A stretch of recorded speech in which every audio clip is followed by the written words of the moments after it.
what we were discussing. We were discussing acid-base indicators and pH titration curves.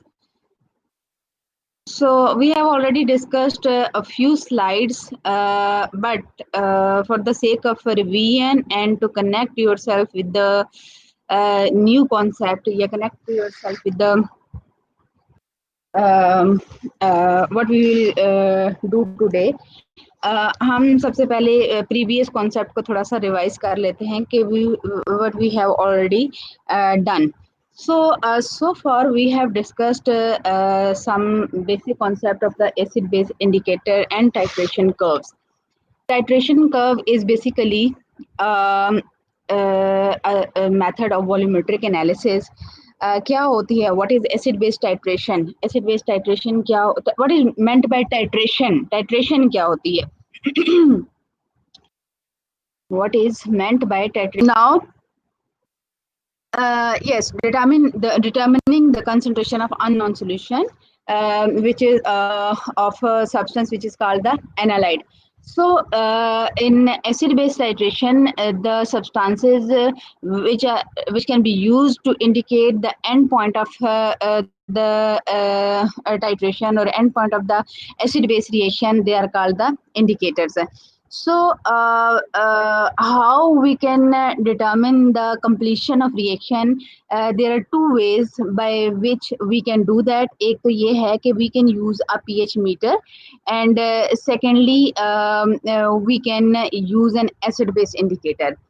So, in using pH meter, we plot pH versus the titrant volume, and then the center of equivalence point is considered as the center of the vertical region is considered as the equivalence point. For example, I can show you the graph which is shown below. यहाँ पे अगर आप इस graph में देखें तो आपको नजर आ रहा है here we have plotted the titrant volume, ठीक है, titrant volume, and we have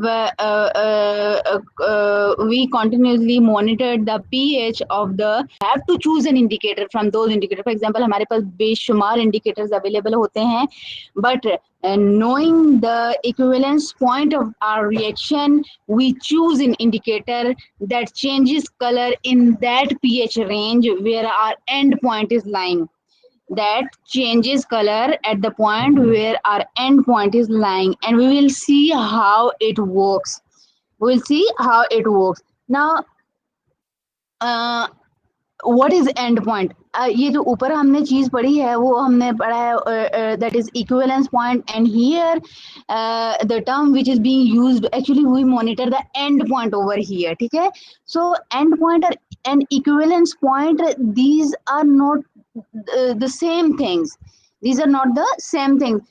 Simply we can say that equivalence point is the theoretical point. Theoretically, जहाँ पे we idealize, we assume that reaction must be complete, is called the equivalence point, and the end point is the point where the indicator changes its color when we are performing the experiment, when we are titrating an acid against the base, because I'm limiting myself to only acid base indicators. I'm limiting only myself to only acid base titration. So that's why end point का मतलब ये है कि जहाँ पे acid completely base को neutralize कर देगा या बेस कंप्लीटली एसिड को न्यूट्रलाइज कर देगा. So that is called neutralise कर देगा.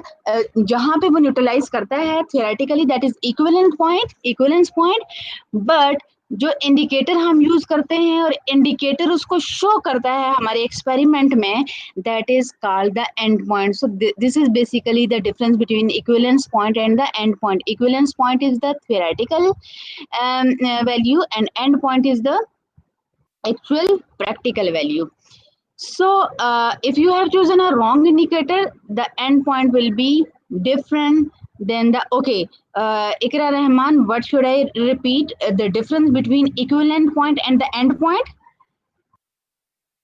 Okay, so should I okay.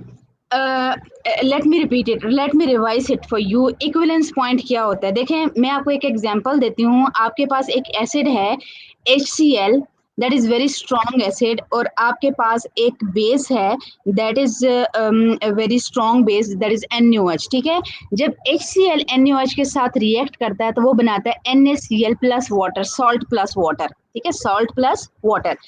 Okay, अब मुझे ये बताएं कि ये जो सॉल्ट होता है उसकी पीएच कितनी होती है? सॉल्ट की पीएच कितनी होती है?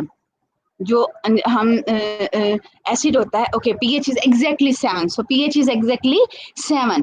तो theoretically we know that अगर तो हमारे पास जो एसिड बेस्ड टाइट्रेशन है that is between HCl and NaOH, तो theoretically हमारे पास जो इक्विवेलेंस पॉइंट है दैट मस्ट बी 7। और हमारे पास ये जो कर्व हम प्लॉट करते हैं ना पीएच का वॉल्यूम ऑफ बेस ऐड के साथ, तो ये हमारे पास एग्जैक्टली 7 पे हमारे पास इक्विवेलेंस पॉइंट आ जाता है। ये जो 7 पे वैल्यू आती है इसको हम कहते हैं equivalence point for the reaction between NaOH and HCl. This is the exact or theoretical value. This is the exact or theoretical value. इसको हम बोलते हैं इक्विवेलेंस पॉइंट। लेकिन ये जो एसिड बेस इंडिकेटर होते हैं वहां पे हम पीएच नहीं डिटरमिन कर रहे थे। हम उस पर हमें पता होता है कि हम ऐसा एक इंडिकेटर यूज करते हैं जो इस pH 7 पे आके अपना कलर चेंज कर दे। हम ऐसा इंडिकेटर तलाश करते हैं, ऐसा इंडिकेटर सर्च करते हैं। वी विल सी कि how we search for that indicator के जो इस रेंज में पीएच चेंज शो करे। तो जब हम इंडिकेटर सर्च करते हैं कि जिस 7 पे pH change colour change show कर दे, तो एक्चुअली ऐसा इंडिकेटर कोई एग्जिस्ट नहीं करता कि विच शार्पली, यानी इतना sharp colour change exactly pH 7 provide कर दे कि हमें हमारा जो है वो वहां पे एंड पॉइंट शो हो जाए। यहाँ पे कलर इंडिकेटर का चेंज हो जाएगा। ठीक है, गॉट द पॉइंट। सो अब एंड पॉइंट हमारे पास 7.5 भी आ सकता है, एंड पॉइंट हमारे पास 8 भी आ सकता है, एंड पॉइंट हमारे पास 6.9 भी आ सकता है, लाइक इक्विवेलेंस पॉइंट के करीब करीब, लाइक और हो सकता है एंड पॉइंट हमारे पास शार्प 7 के इक्वल भी आ जाए।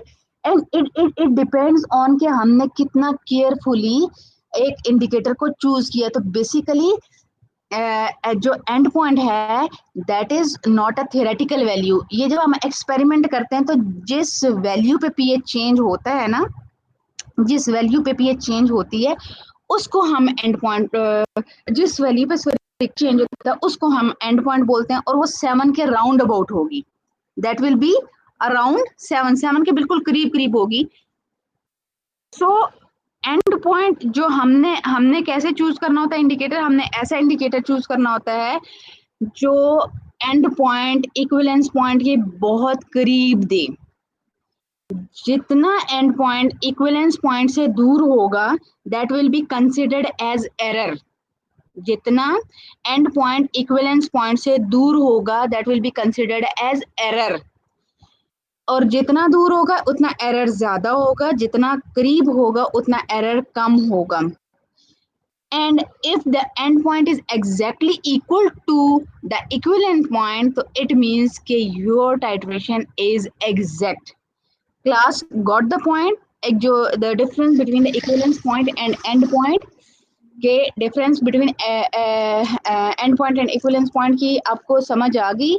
The point which okay सबको समझ आ गई? Good, that's good. ओके, अब ये तो हमें पता चल गया कि हमने ऐसा इंडिकेटर ढूंढना है, ऐसा इंडिकेटर सर्च करना है जो हमें इक्विवेलेंस पॉइंट के करीब एंड पॉइंट दे दे, और इक्विवेलेंस पॉइंट के करीब मींस कलर चेंज शो करे। अब now actually what these indicators are, ये indicators होते क्या हैं and how do they work? Today we will learn about that कि indicators are weak, often weak acids. They can be weak acids or weak bases. Mind में रखें इस चीज को, indicators can be weak acids or weak bases, but indicators are often weak acids. So we have already discussed the theories of acids and bases के acids क्या होते हैं, which loses a proton according to Arrhenius is acid. So weak acid का मतलब है which loses a proton, completely dissociate नहीं होता, they are weak acid. So indicators are weak acid, so they lose a proton. And when it is titrated with the base which contains OH negative ions, so they will it will neutralize that weak acid. And after neutralization colour change will be observe. जब complete neutralisation होगी तो colour change observe होगा. But actually how it happens, this is the question mark के ये तो हम कह रहे हैं कि इंडिकेटर एक वीक एसिड है, and when this weak acid react with base which is containing OH negative ion, तो आपके पास ये रिएक्शन होता है जिसमें आपके पास कलर चेंज होता है. But how it happens, this is the actual question and we will try to answer that question. Okay, इस स्लाइड की आपको समझ आ गई. Should I move to the next slide?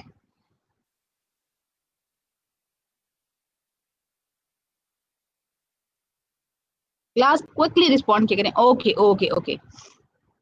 Now there are some basic terms which are involved in the titrometric analysis. Okay, ये जो volumetric analysis, acid based titration वो हम discuss करें, this is also called the titrometric analysis.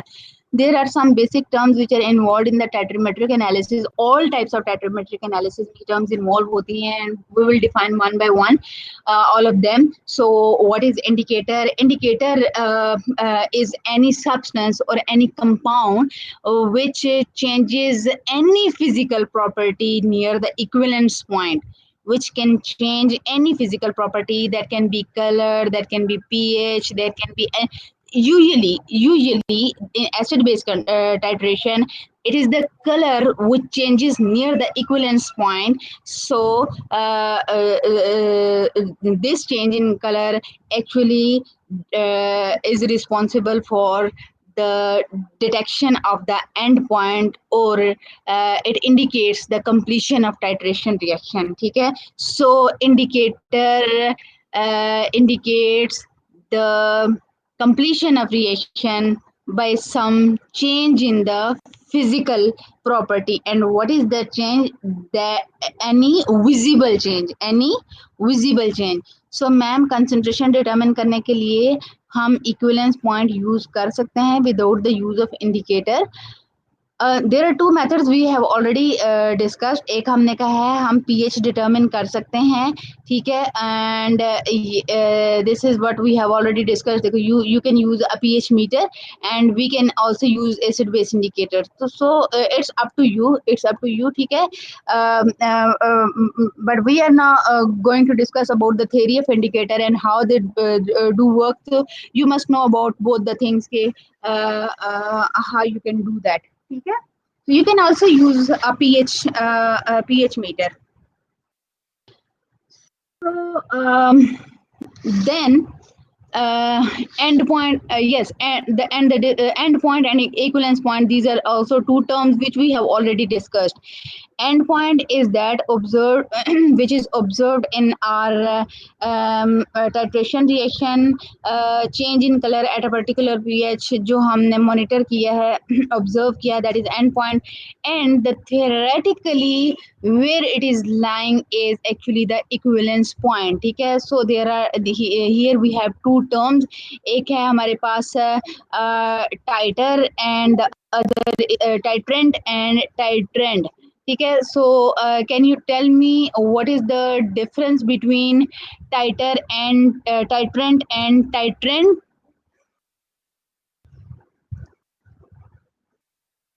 What is titrant and what is titrant? What is titrant and what is titrant? You must know it क्योंकि we have two things. एक को हम ले रहे हैं solution of known concentration, ठीक है, in the burette, and दूसरे को हम ले रहे हैं the solution whose concentration is unknown, and we are interested in determine the concentration of that. ठीक है? So Yes, okay, that's good. No, titrant is known, and titrant is that means इसके अंदर जो चीज होती है जिसकी नॉन होती है, ठीक है, this is called titrant. This is basically standard solution whose concentration is known, and this is titrant or analyte whose concentration can be determined after titrating it with the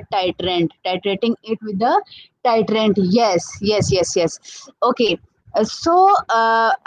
Equivalence point, where the equivalence point actually lies, it lies where the number of moles of the titrant become equal to that of the titrant, means where the titrant completely react with the titrant, or we can say that where the titrant completely consumes the titrant is called the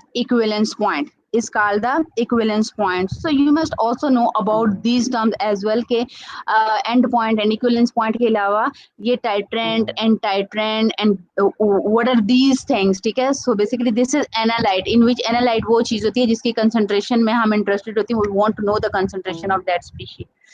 Okay, again I repeat it for you again के basically what is the purpose of titration के हमने हमारे पास ये हम flask में एक ऐसी चीज डालते हैं, फॉर एग्जांपल हमने फ्लास्क में एक बेस डाला हुआ है, ठीक है, and we are interested to know the concentration of that base के उसकी कंसंट्रेशन कितनी है, ठीक है.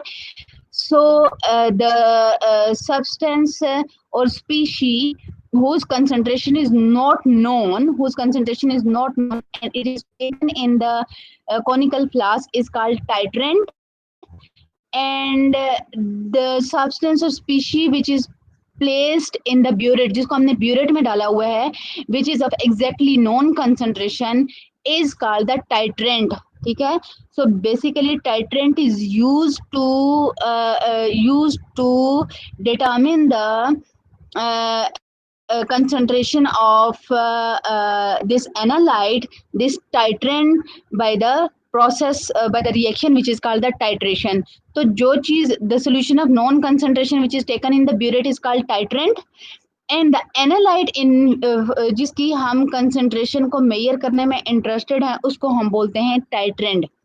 Got the point आयशा बीबी? आयशा बीबी आपको समझ आ गई मेरी बात? Okay, you can type it. मैं कंटिन्यूसली इसको देख रही होती हूँ, इसी वजह से मैं आपको रिस्पॉन्ड भी कर रही होती हूँ. चैट बॉक्स को यूज कर सकते हैं आप लोग, ठीक है. Okay, so what is titration? We have already discussed the titration. Error is actually the difference between this theoretical and observed value. Means equivalence point end point के जितना करीब होगा उतना titration error कम होगा, जितना दूर होगा उतना titration error ज़्यादा होगा. And when the end point is equal to the equivalence point, then we say that this is the ideal titration. Where end point is exactly equal to the equivalence point. So a convenient way is to add an indicator to the solution and visually detect the endpoint. This is very easy way कि हम एक indicator डाल देते हैं. अभी आप acid based titration आप because you are in the first semester के ना, ठीक है. सो अभी आप टाइट्रेशन आपने कुछ एक्सपेरिमेंट्स भी किए होंगे, ठीक है. आपको ओके सो जब भी इवन कि आप एफएससी में भी करके आते हैं कि you make use of indicator to observe that color change. So you are familiar with it ke this is very easy way to detect the endpoint by using an indicator. Okay, so acha we have regarding acid base theories, we have acid base indicator we have two theories, ठीक है, कि which demonstrate कि why acid base indicators have different colors at different pH range. हम ये कह रहे हैं कि जैसे pH चेंज होती है तो इंडिकेटर अपना कलर चेंज कर शो कर देता है. तो why it happens, there are basically two theories which tells us about that, and one is the Ostwald theory and the other is Cuninoid theory. Ostwald theory and Cuninoid theory. I have made another presentation for you regarding the acid base theories. इस slide को देख के पहले हम we will switch on to that presentation, then we will switch back to this. तो इस slide को थोड़ा सा देख लेते हैं कि acid base indicators are generally weak acids and weak bases, weak acids and weak bases, ठीक है। First point, acid base indicators की निशानी क्या है कि these are weak acids and weak bases. Second point, they are highly colored, they are highly colored. Why? Because they have highly conjugated organic structure, they have highly conjugated organic structure, or the organic constituents which are the part of their structure is highly conjugated. So these are two things which are basically related to these indicators कि ये weak acid और weak bases होते हैं, highly colored होते हैं. So these indicators partially dissociate in aqueous solution because these are weak acids and weak bases. जो weak acids weak bases होते हैं they always partially dissociate, and हमेशा उसको हम double headed arrow से show करते हैं, equilibrium reaction से show करते हैं, because they do not completely dissociate in aqueous solution because they are not strong acids and strong bases. ये जो पिछली क्लासेस में, प्रीवियस क्लासेस में हम एसिड बेस थ्योरीज पढ़ के आए हैं, strong acid, strong bases, weak acid, weak bases, electrolyte, everything, ये जो सारे कॉन्सेप्ट, आयन इक्विलिब्रियम का कॉन्सेप्ट, ये सारा जो हम पढ़ के आए हैं, बेसिकली हमने इसमें यही पढ़ा है कि weak acids, weak bases, they do not completely ionise in aqueous solution, they partially dissociate in aqueous solution to form, you see, if this is a weak acid तो ये क्या बना रहा है, H positive ion in aqueous solution and ion negative in the aqueous solution, which can be shown for the weak acid like this. इसको equation को ऐसे ही लिखते हैं ना क्लास, हम इस equation को ऐसे ही लिखते हैं ना, ठीक है। this is called, okay, this is, and we have already discussed about that, okay, this HIN is basically the undissociated form, ये HIN ये है आपके पास undissociated form, and these are the this is the dissociated form. Dissociated form में, ionic form में it exists like this, और इसको हमने blue से show किया हुआ है, it means इसका इस form में blue color है, and undissociated form में इसका ये color है, that is red, ठीक है। So we can apply the Le-Chatelier principle. अगर हम इस तरह से करें, this is an indicator, this is the general equilibrium expression for the dissociation of indicator which is a weak acid, which is a weak acid. अब हम ये कहते हैं कि जब इस एसिडिक रीजन में इसका कलर जो है वो रेड है, अनडिसोसिएटेड फॉर्म में इसका कलर रेड है, और डिसोसिएटेड फॉर्म में इसका कलर जो है वो ब्लू है, तो how it can be explained, it can be explained by using the Le Chatelier principle, ठीक है। हाउ, लाइक फॉर एग्जांपल हम ये करते हैं, एसिड की बात करते हैं कि in acid, because this is already acid, this is already acid, आपने ये भी बात माइंड में रखनी है कि जब भी कोई एसिड है डिसोसिएटेड फॉर्म में है और उसके अंदर हम एक this is acid and this is weak electrolyte as well, this is acid, जो पार्शियली डिसोसिएट होते हैं वो वीक इलेक्ट्रोलाइट होते हैं या स्ट्रॉन्ग इलेक्ट्रोलाइट होते हैं। Let me check your previous concept which we have already done, which we have already learned, कि ये जो इंडिकेटर है it should be weak electrolyte और strong electrolyte. quickly okay, so this is weak electrolyte, this is weak electrolyte, good. So when I'm adding an acid, so what is it doing, it is actually increasing the H positive ion concentration, it is increasing the H positive ion concentration, okay, you're right। अब आप focus करें कि जो मैं आपको बताना चाह रही हूँ स्लाइड के ऊपर, कि जब आप इसके अंदर एसिड डाल देते हैं ना, तो एसिड तो वो स्पीशी होती है which gives H positive ion in aqueous solution, तो ये aqueous solution में एसिड एसोसिएट हुआ है, इसके अंदर मैंने एसिड डाला है, तो H positive ion की concentration towards the product increase हो गई है, लाइक से फॉर एग्जांपल इट्स HCl, ठीक है। हमने क्या किया है, एक एसिड है, हम HCl को NaOH के साथ टाइट्रेट कर रहे हैं, ठीक है। HCl इसकी तो हम जो इक्वेशन है we will show it like that. H positive because it completely dissociate in aqueous solution. So for example, if it's a strong acid, so what is happening? It will dissociate to form H positive and Cl negative. ठीक है. अब क्या होता है कि अब indicator के पास जो इंडिकेटर का रिएक्शन शो कर रहा है, it is dissociating to produce H positive and Ion negative ions. So in acid क्या हो रहा है, the concentration of H positive ion is increasing here. Common ion effect is सही है ना. कॉमन आयन इफेक्ट आता है. कॉमन इफेक्ट की वजह से क्या हो, कॉमन की वजह से कि क्या होता है जब हम एसिड में ली शैडलर प्रिंसिपल क्या कहता है कि H पॉजिटिव आयन की concentration is increasing towards the product side, so reaction will proceed in the backward direction और द फॉरवर्ड डायरेक्शन. अगर आपने पिछला पढ़ा हुआ है, अगर आपका प्रीवियस कॉन्सेप्ट क्लियर है, तो यू कैन टेल मी कि when the H positive concentration of H positive ion is increasing towards the product side, where the reaction will be going. Yes, exactly, very good, it will be going in the backward direction. Perfect, good. सो जब backward direction में जाएगा तो it means कि undissociated species की जो amount है that is increasing. Undissociated species की जो अमाउंट है that will be increasing. So that's why it means कि आपको कलर चेंज क्या शो होगा, इट शुड बी रेड और ब्लू. बैकवर्ड डायरेक्शन में आपके पास क्या है, रेड है या ब्लू है?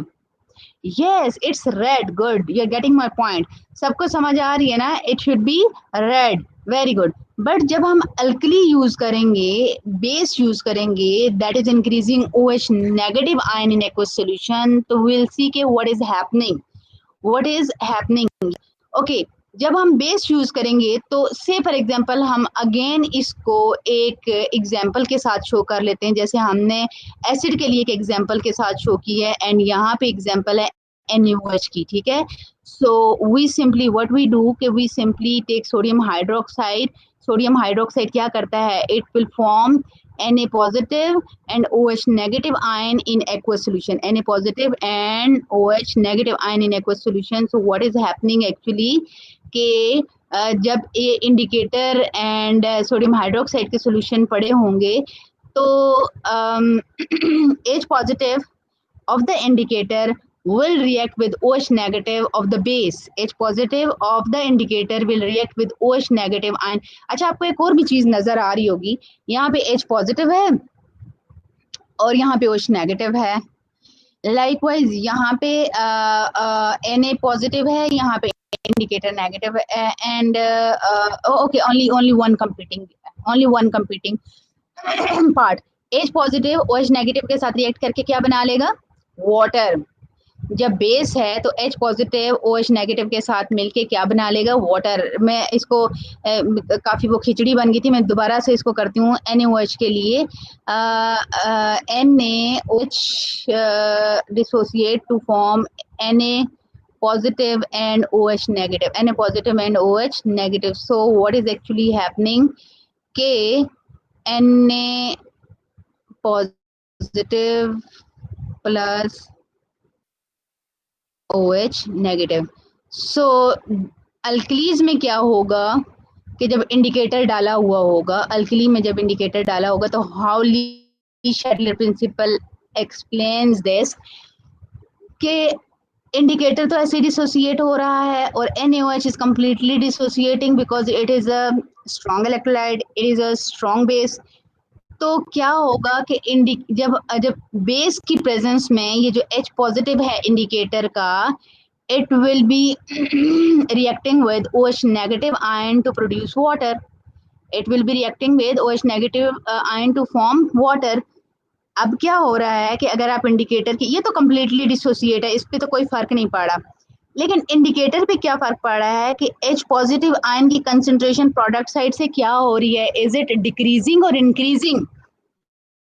Due to in the presence of alkali ये जो H पॉजिटिव आयन की कंसंट्रेशन है in the product side that is increasing or decreasing. Yes, it is decreasing. Good.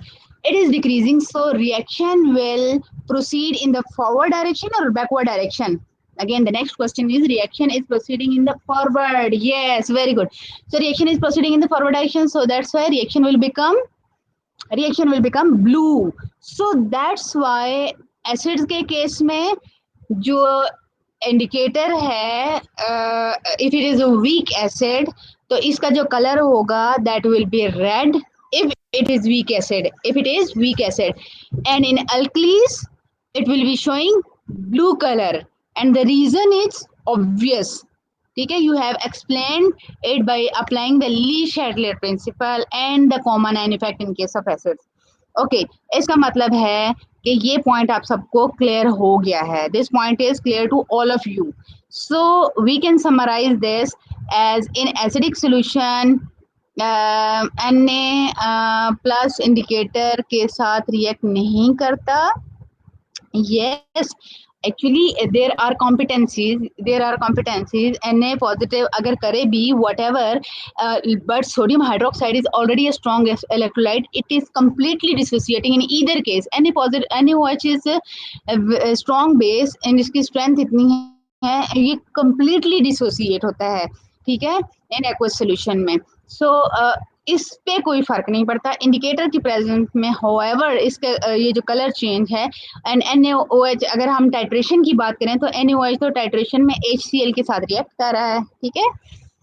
Okay, so in acidic indicator, this is the summary of what we have done so far. We have learned so far कि in acidic solution backward direction में reaction होगा, undissociated species होगी, and the color observed should be red.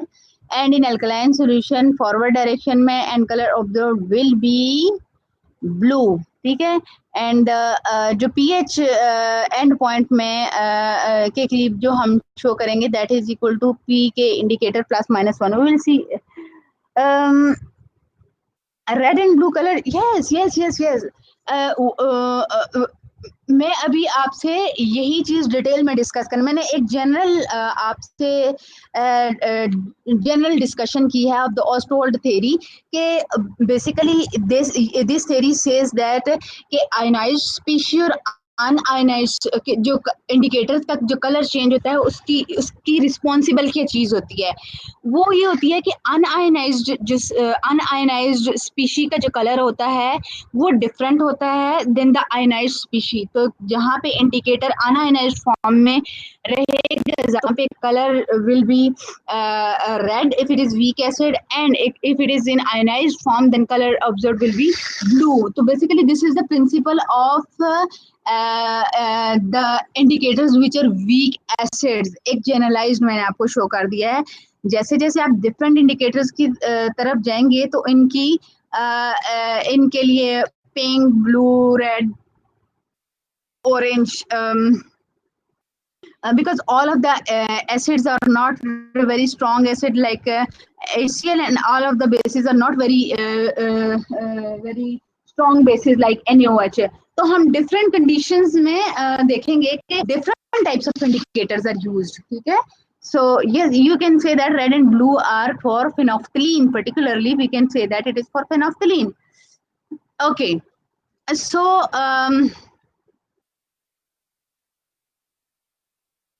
yes yes yes, pink or red आप इसको like in acidic it is pink and no sorry, pink and blue or red or blue. ठीक है. Okay, सो अब हम क्या करते हैं कि okay, so if you have if this slide is clear to you then we can move to the next slide.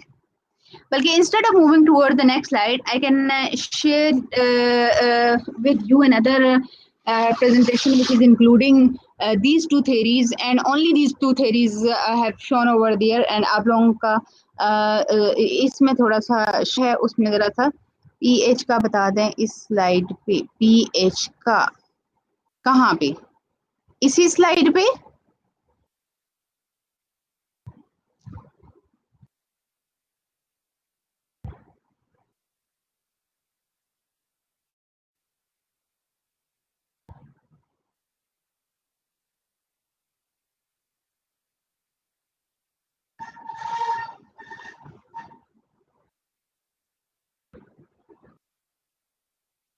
Yes, okay. This one is actually coming from the next slide. You say ये you see कि अब देखें कि जब हम indicator का जो equilibrium which is a weak acid and it is dissociating like that, तो weak acids and weak bases के लिए हम हैंडरसन इक्वेशन लिखते हैं, ठीक है। We write the Henderson equation, that is pH is equal to P K plus log of salt over acid. So pH is equal to P K A plus log of I N negative over H I N, यही हम equation लिखते हैं ना, जो आप already buffer solutions में में Henderson equation पढ़ के आ चुके हैं। तो अब जो इंडिकेटर होता है वो ये पीएच चेंज शो करता है, ये कलर चेंज शो करता है ओवर पीएच रेंज। जो इंडिकेटर होता है it shows colour change over a pH range, ठीक है। सो if you want to really observe the color change, there is a criteria, ठीक है। if you really want to observe a color change, so its concentration its concentration may be 10 times that of the other, means दोनों की concentration में 1:10 का difference होना चाहिए। either it should be 1:10 between the indicator and undissociated and dissociated form, or 10:1 between the undissociated and dissociated form, like these are two situations, इतना difference होना चाहिए दोनों की concentration में to observe a color change, ठीक है, to observe a color change, okay। class got the point? बात समझ आ गई ना आप लोगों को कि कलर चेंज ऑब्जर्व करने के लिए इट्स कंसंट्रेशन में be 10 times that of the other, okay. अब हम इस तरह हैं कि जब इंडिकेटर, जब इसकी और इसकी जो कंसंट्रेशन रेशियो है 1:10 है या अदर वे अराउंड 10:1 है, तो what is happening with this equation, इस एक्सप्रेशन में वैल्यूज पुट करते हैं, pH is equal to P K A plus log 1/10, तो ये आपके पास आ जाएगा pH is P K and log 1/10 को अगर आप सॉल्व तो that comes out to be equal to 1। And likewise अगर आप ये वाली रेशियो इन इस में आए तो जब आप इक्वेशन पुट करते हैं पी के ए प्लस 1, तो pH जो है that is equal to P A plus minus 1, P K A plus minus 1। तो पी के ए पीएच के जितने ज्यादा क्लोज होगी,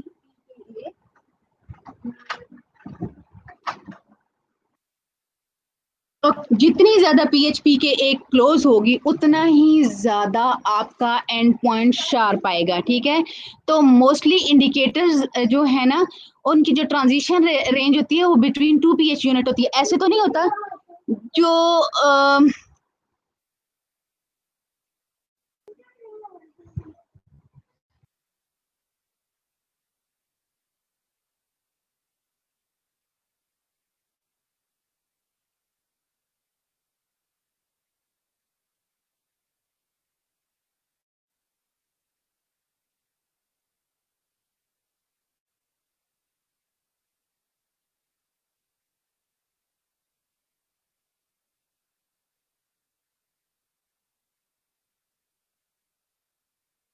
एग्जैक्ट ही आपके पास आ जाए।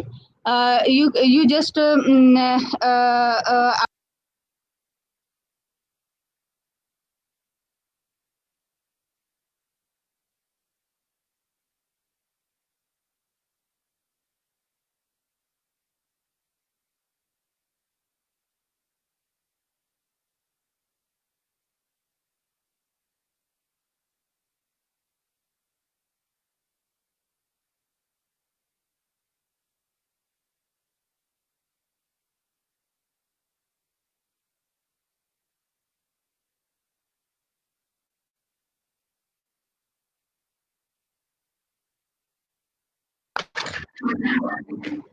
Okay. So ma'am P K A -1 और +1 क्या क्यों है? Ayesha Bibi, what is your question? Ma'am P K +-1, आपको ये चीज समझ नहीं आ रही, -1 एंड +1?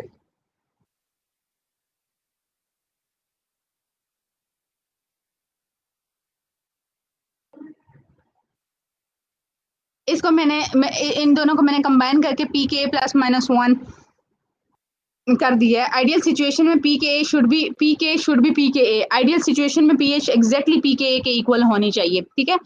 बट जनरली जो हम इंडिकेटर यूज करते हैं उसमें आपके पास जो आप if you want to observe, if you really want to observe a colour change, तो इसकी कंसंट्रेशन 10 टाइम्स दैट ऑफ अदर, इसकी कंसंट्रेशन होनी चाहिए। मींस या तो इनके बीच में इनकी जो रेशियो है 10:1 होनी चाहिए, या इसकी कंसंट्रेशन 10 एंड इसकी कंसंट्रेशन रेशियो 1 है, या इसकी कंसंट्रेशन 10 रेशियो इसकी कंसंट्रेशन 1 है। इन ईदर केस आपके पास अगर आप ये वाली रेशियो आपके पास है, देन इस इक्वेशन में, हेंडरसन इक्वेशन में आप वैल्यूज पुट करेंगे, आपके पास ये आंसर आएगा। एंड अगर if this is the case, then जब वैल्यूज पुट करेंगे तो you will get this answer. So if I combine this two equation, तो पीएच जो आती है that is equal to plus minus 1। तो plus minus 1 is actually, for example pH अगर आपके पास 7, आपके पास एट द एंड पॉइंट 7 आना चाहिए, तो प्लस माइनस 1 का मतलब है आपके पास 6, प्लस 1 का मतलब क्या है 8, और माइनस 1 का मतलब क्या है 6। तो इसका मतलब है जो आपके पास एंड पॉइंट आएगा that will be between 6 to 8, that will be between 6 to 8। तो ये मैंने इस वजह से बोला है कि 2 pH यूनिट्स में transition, 2 pH units is actually the transition range for most of the indicators है। And to observe that change, the concentration must be 10 times that of the other, and this is the situation under which the transition range is 2 pH unit. Class बात समझ आ गई ना जो मैं अभी आपको बताना चाह रही हूँ अबाउट द pH?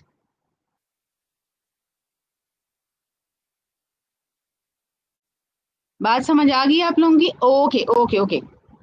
सो अब pH pKa के जितने ज्यादा क्लोज होगी उतनी ये रेंज कम होगी, और उतना ही आपके पास sharp melting point, sharp end point आएगा, ठीक है। सो यहाँ पे मैं थोड़ी देर के लिए पॉज दूंगी। I am just coming back in 2 to 3 minutes. जाना कहीं नहीं है, आप यहीं पे बैठे class. Sorry for the break. अच्छा जनाब, यहाँ तक अगर आपको सारी बात समझ आ गई हो तो we should move to the next slide में बी। देयर इज अनदर, आप लोगों को मेरी आवाज आ रही है क्लास?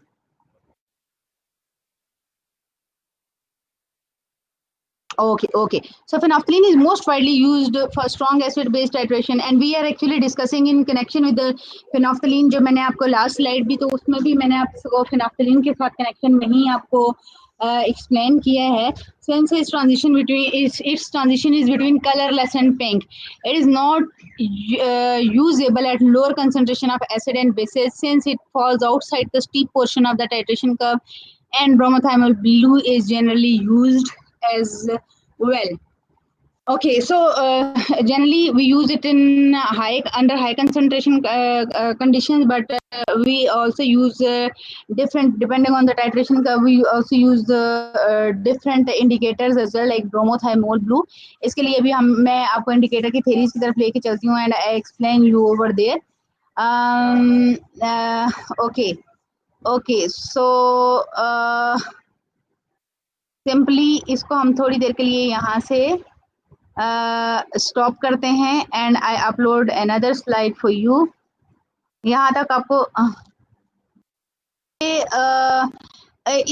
इसकी जो आपके पास एंड पॉइंट है इस रेंज में लाई कर सकता है। मतलब आपने जब फेनोफ्थलीन को एज एन इंडिकेटर यूज किया है एसिड बेस टाइट्रेशन में, या आप जब when you are titrating HCl and NaOH, तो आपको पता है कि end point should be exactly equal to 7, ठीक है, and you are using phenolphthalein as an indicator. तो जो आपका एंड पॉइंट है, if that is not exactly 7, तो ये 6 और 8 के बीच में, प्लस माइनस 1 का मतलब है कि 6 और 8 के बीच में लाई करेगा ये। It can B 6.5, it can B 7.5, it can B 6.8, it can B 7.9, like anywhere it can be 7, like it can range. This is a transition range. Yeah, this is the range where you can observe that color change, ठीक है। It doesn't mean कि आपके पास exact 2 pH आएगा। इसका मतलब है इस range में आपके पास transition will be observe, transition of the colour will be observed. एक कलर स्विच हो रहा है, एक कलर चेंज हो रहा है दूसरे कलर में, ठीक है। Okay okay okay, this is the range actually. Okay, so now I upload another presentation for you and then I will come back to the same class. मैंने चेंज की है आपके लिए प्रेजेंटेशन, नई प्रेजेंटेशन अपलोड की, आप लोगों को नजर आ रही है?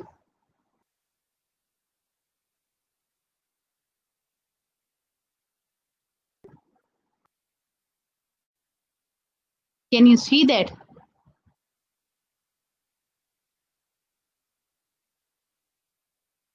Okay, okay. So basically there are two theories about the indicators, and what are those two theories, and why these two theories. We have already defined that indicator is a substance which show characteristic change in its color when it comes in contact with acid or base, and thus it is used to determine the degree of acidity or basicity of any solution. For example, litmus solution, litmus paper, phenolphthalein, methyl orange, methyl red, etc., etc. So, a role of the indicator in chemistry is very important, and they are used to find the endpoint of a titration. We have already discussed. Then, in acid-base titration, organic substances are generally used as indicator. And what are those organic substances? Weak acids and weak base. We have already discussed all these things in the last presentation. The previous presentation में अभी आपको show कर रही थी. Now, what is actually all about in this presentation and how it is different from that? Okay, indicators, they change their color in certain pH range. So the color change and the pH range of some common indicators used are tabulated below.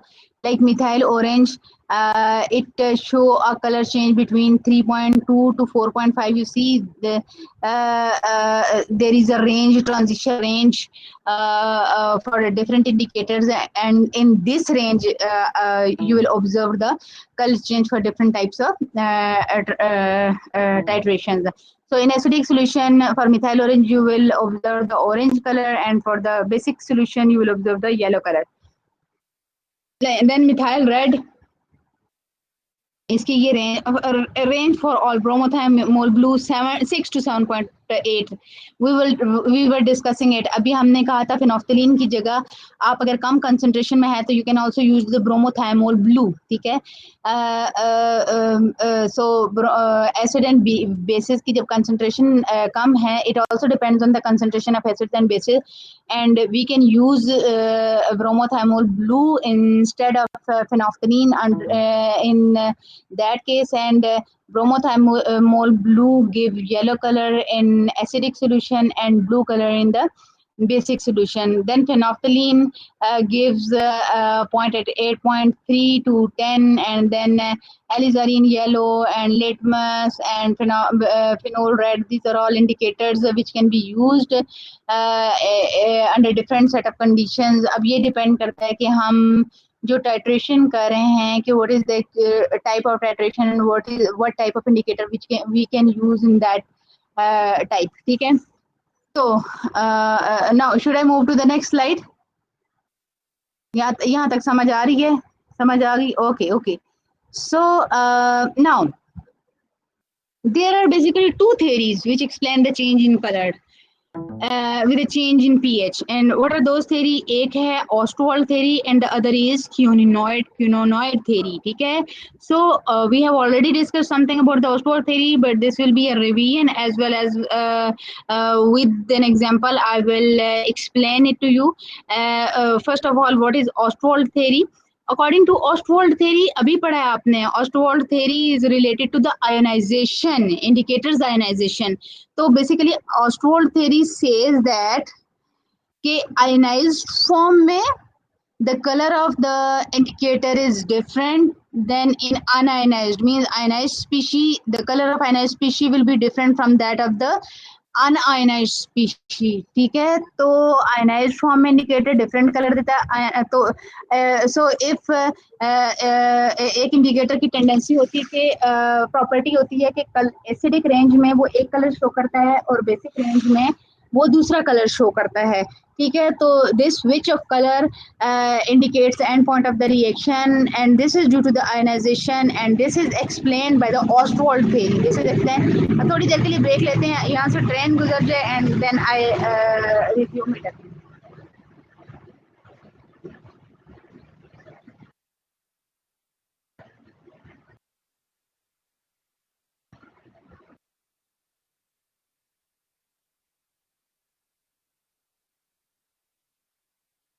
Yes, okay, so that's why I stopped talking. अब train गुजर गई है, ठीक है।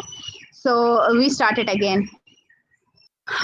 Okay, so according to Ostwald theory, the color change of an indicator is due to its ionization. The unionized form of an indicator has different color than that of the ionized form. So we know that indicator is either a weak acid or weak base. So its ionization will be definitely affected by the acids and bases. So if the indicator is weak acids, तो उसकी ionization acids में क्या होगी, कम होगी या ज़्यादा होगी? If the indicator is weak acids, its ionization in acids will be less. And if yes, and in if the indicator is weak acid, तो उसकी जो ionization होगी, that will be very less in acid, but it will be greater in bases. So जहाँ पे इसकी ionization less होगी, it means the undissociated form में वो species exist करेगी. Indicator will preferably exist in undissociated species according to Lee Chatelain principle. So undissociated form में जिसका color होना चाहिए, indicator वो वाला color show करेगा. अनडिसोसिएटेड जो फॉर्म होती है इंडिकेटर की, उसका डिफरेंट कलर होता है, डिसोसिएटेड का डिफरेंट होता है. So if indicator is weak acid, तो कौन सा कलर शो करेगी, वो कौन सा कलर शो करेगा, the colour of the indicator in undissociated form, वो वाला कलर शो करेगा. But in if the indicator is weak acid and it is in the presence of a base, इसकी जो ionization होगी, then increase, and ionized species will the concentration of ionized form will be greater than the unionized form. So the color of the system which will be shown will be that of the ionized form. ठीक है, जो colour हमें नजर आएगा, that will be the color of the ionized form of the indicator. ठीक हो गया. So we take an example of phenolphthalein, which is a weak acid, and methyl orange, which is a weak base. ठीक है. So we apply the Ostwald theory on these two indicators. एक phenolphthalein पे, which is a weak acid, and the second one methyl orange, which is weak base. Okay, so first of all, we apply the Ostwald theory on the phenolphthalein. Okay, so let's first talk about the phenolphthalein, which is a weak acid. So phenolphthalein का structure बल्कि structure होता है, बड़ा structure होता है, conjugated structure होता है, colour भी इसका उसकी कॉन्जुगेटेड पार्ट की वजह से होता है. बट हम इसको जनरली एक एब्रिविएटेड फॉर्म में या सिंबॉलिक फॉर्म में HPH से रिप्रेजेंट करते हैं. H जो है वो जो कैपिटल H है, it is showing that it's acidic nature के, it is a weak acid and it gives H positive ion in aqueous solution, and PH is for phenolphthalein, rest of the part of the phenolphthalein का पूरा structure लिखने की बजाय phenolphthalein PH लिख दिया है. H is basically a weak acid. PH is the conjugated part of the phenolphthalein, and H is the acidic proton of the phenolphthalein. So HPH is the symbolic representation of the phenolphthalein molecule. So this is undissociated. In undissociated form, it is colorless. Okay, in undissociated form it is colorless, and in the dissociated form it is pink. In the dissociated form it is pink. ठीक है. अब आप देखें कि if we apply the law of mass action, so we can write its K value as a product of concentration of the products divided by product of the concentration of the reactants. So undissociated form is colorless, while the dissociated form is colored. So can you apply the again Lee Chatelet principle over here? It is a weak acid. इसके अंदर थोड़ा सा acid डाल दें. In the presence of acid, बल्कि acid में इसको डालेंगे तो क्या color होगा? Like same story which we have already discussed. कि HCl है, तो HCl will give in the presence of acid. इसकी dissociation क्या होगी? Increase होगी या decrease होगी? Undissociated form ज़्यादा exist करेगी, dissociated form exist करेगी. Yes, its dissociation will be less. And कौन सी अनडिसोसिएटेड फिनोफ्थलीन अनआयनाइज्ड फॉर्म में फिनोफ्थलीन होगी या अनआयनाइज्ड फॉर्म में फिनोफ्थलीन शो होगी? कलर कौन सा होगा? Undissociated. So that's why it will be colorless. It will be colorless because again according to Lee, this is what we have already discussed. H positive ion की concentration increase होने की वजह से reaction will go in the backward direction and the color of the system will be colorless. But if in the presence of base, for example NaOH, OH negative will react with H positive ion and the product में जो H positive ion की concentration है that will decrease and reaction will proceed in the forward direction. So that's why ionized species की वजह से आपके पास colour show होगा system का, that is pink. Okay, class got the point. इस बात की समझ आ गई है? This is it means कि जो कलर चेंज है that is only and only due to ionization. Ionized species का कलर और होता है, unionized species का कलर और होता है. Okay, so Henderson's equation, we have already applied that and we have already seen that जो आपके पास transition range है that is between 2 to plus minus 2 pH range. ठीक है, plus minus 2 pH range. So we directly apply it for the methyl orange. And in case of methyl orange is a very weak base and इसको हम methyl orange को इस तरह से show कर सकते हैं. There are different theories for methyl orange as well, but we are going to use this one कि methyl orange can be represented as in the basic form as Me methyl का जो conjugated part है वो है and OH जो है that is imparting it basic characteristic. इसकी वजह से हमने symbolic representation MeOH दी है to the methyl orange.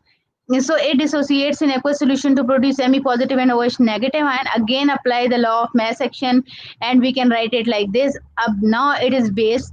अब यहाँ पे red should be like it should be here. You see कि आपके पास जो acidic में जो इसका acidic pH range में जो इसका color है that should be red and in basic pH range or at neutral pH its color is yellow. ठीक है, तो अभी अगर आप देखें तो undissociated species is yellow and the dissociated form में it is showing a red color. So because it is a base, so in the presence of base, if the indicator is weak base, in the presence of weak base, reaction will proceed in the backward direction and the color observed will be yellow. But if in the presence of acid, acid क्या करेगा? Acid तो H positive ion provide करेगा. Acid will simply take OH negative ion from the system. So the reaction will proceed in the forward direction and that's why आपके पास colour क्या होना चाहिए? Red. सो H positive ion की concentration increase करेंगे, acidity increase करेंगे, means pH decrease करेंगे.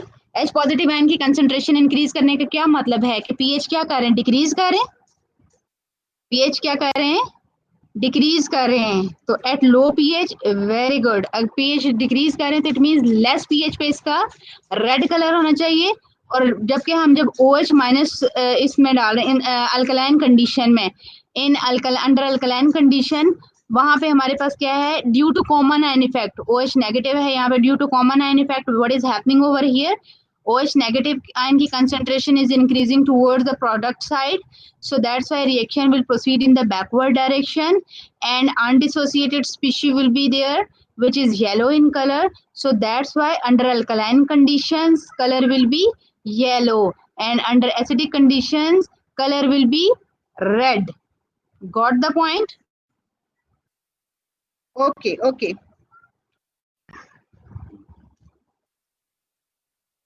Okay, so it means it's all these things are clear to you. आपको आपको जो मिथाइल ऑरेंज और फिनोफ्थलीन पे हमने अप्लाई किया है Ostwald theory को, we have applied the Ostwald theory on the methyl orange and phenolphthalein indicators, and I hope you have built the concept of these two indicators according to which is described according to the Ostwald theory. सबको समझ आ गई है इन concept की, सबको इन points की समझ आ गई है. Now should I move to the next slide?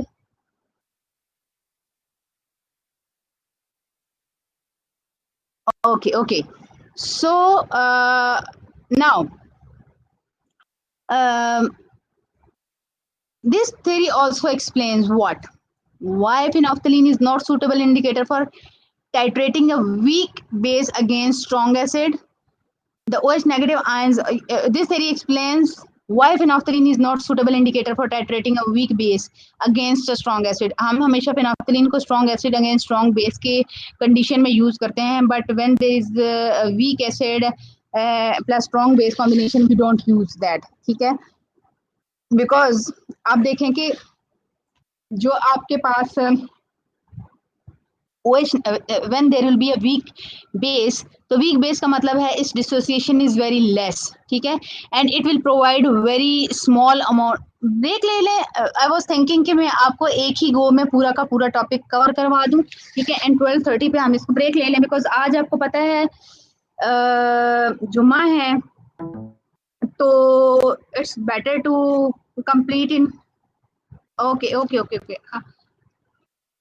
आज फ्राइडे है. Okay okay. ब्रेक. हाँ, इसीलिए मैं आपसे कह रही हूँ कि हम इसको थोड़ा सा जल्दी से खत्म कर लेते हैं, ठीक है, और बजाय इसके. Yes, okay okay okay. So mostly जो क्लास है दैट इज कन्विंस्ड कि we should proceed it, and okay okay okay okay. So I am not stopping over here. हम इसको कंप्लीट कर लेते हैं और उसके बाद once it is over then you can go, ठीक है.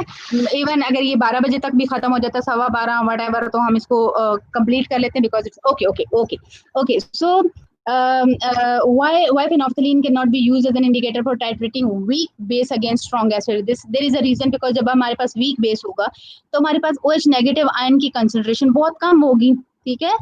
जब OH negative की हमारे पास concentration कम होगी तो phenolphthalein के केस में we cannot use it as an indicator, because pH उस केस में हमारे पास 8.3 तक पहुंचेगी ही नहीं, ठीक है, एंड और उसकी जो pH रेंज है that is 8.3 to 10.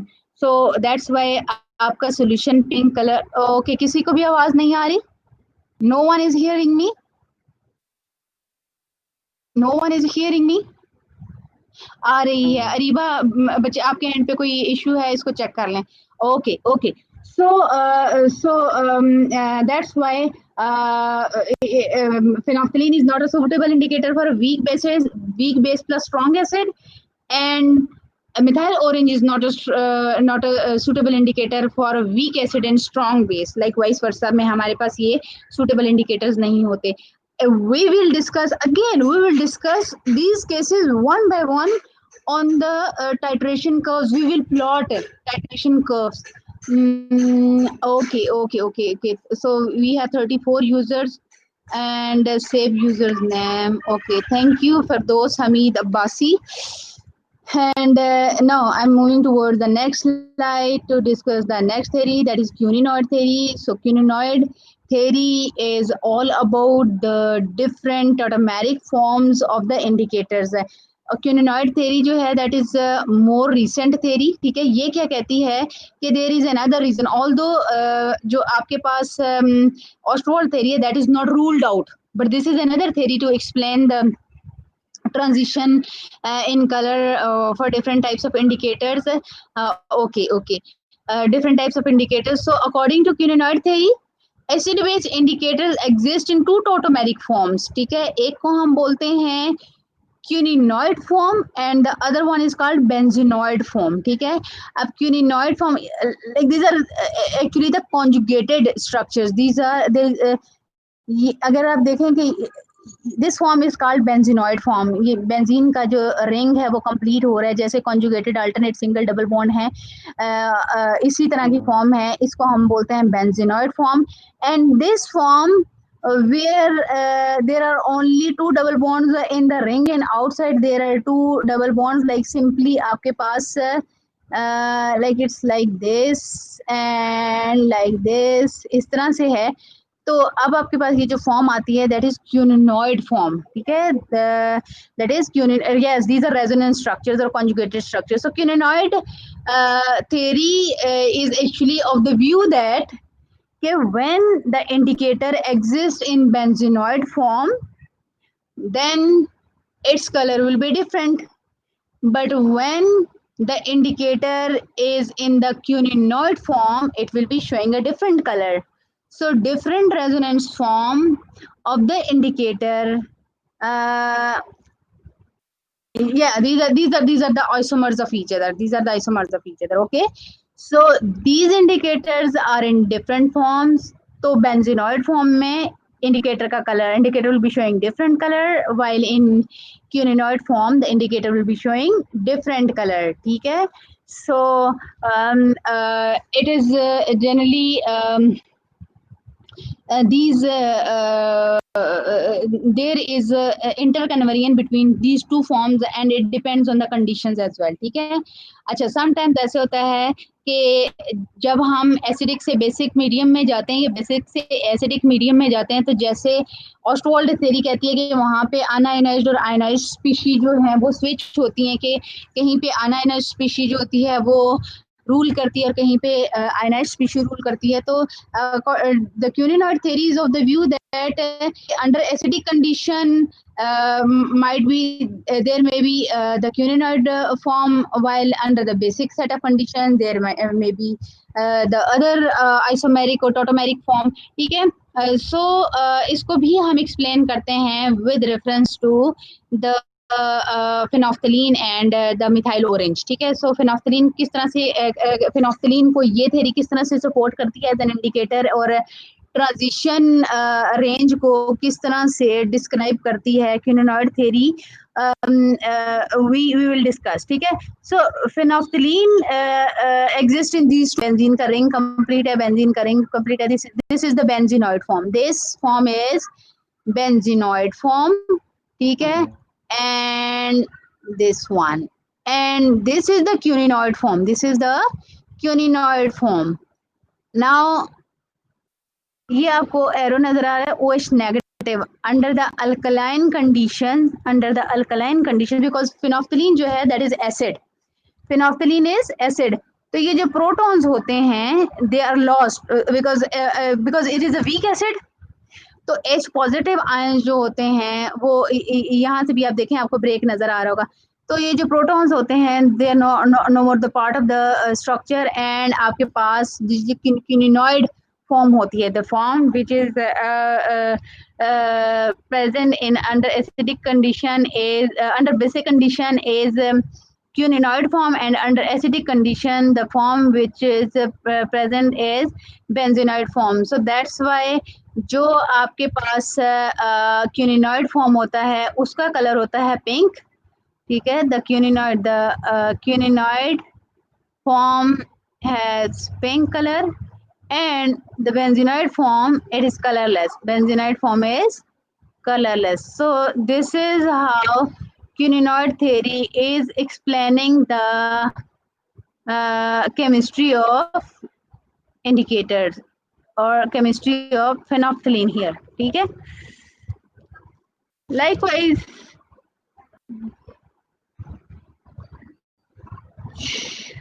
okay, same concept can be applied। Fatima बतूल आप कोई क्वेश्चन करना चाह रही हैं?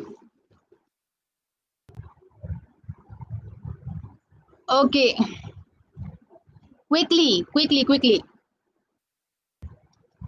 Okay, so this is the methyl orange. The quinoid theory also explain the chemistry of methyl orange as an indicator how methyl orange की आप देखें कि this is the quinoid form and it is red in color and this is the benzenoid form which is yellow in color, ठीक है, which is yellow in color. So same जैसे आप acid base condition में methyl orange की chemistry को explain करते हैं उसको में ऑस्टवाल्ड थ्योरी में, उसी तरह से आप उसको यहाँ पे भी जस्टिफाई कर सकते हैं. Like yeah, these are tautomers of each other in both the forms, quinoid form and quinoid form and the benzenoid forms are actually two tautomeric forms of each other. These are two tautomeric forms of each other, ठीक है. Okay, so because ये जो methyl orange है that is weak base, the methyl orange is weak base. So what happens कि under alkaline conditions आपके पास जो OH negative होगा that will be common ion, ठीक है. So the simply it will be existing in the quinoid under the alkaline set of conditions it will be existing as benzenoid form, and under acidic condition it will be existing as quinoid form. Yes, there are only few structures. अभी तक जो आपने structures पढ़े हैं, that is only phenolphthalein and methyl orange, and you should know about it because not only you will be using in this course, but you will be also using it in your lab course. So that's why you must know about these structures. आपको ये structures आने चाहिए theory के लिए भी and उसके लिए भी lab के लिए भी ये structures आपको आने चाहिए, ठीक है. Okay, so this was all about the theory of indicator. Two theories हैं, quinoid and benzenoid theory, and you see how these theories are actually explaining the behavior or chemistry of the indicators in acidic or alkaline medium. So again we switch to the same presentation or same which we were discussing before. And what was that? Okay.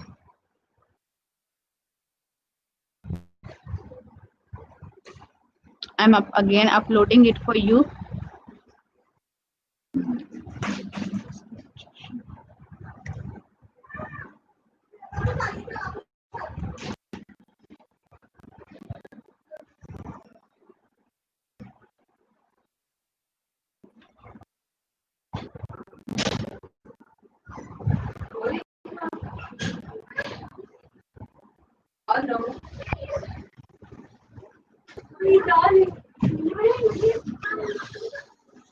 Titration curve.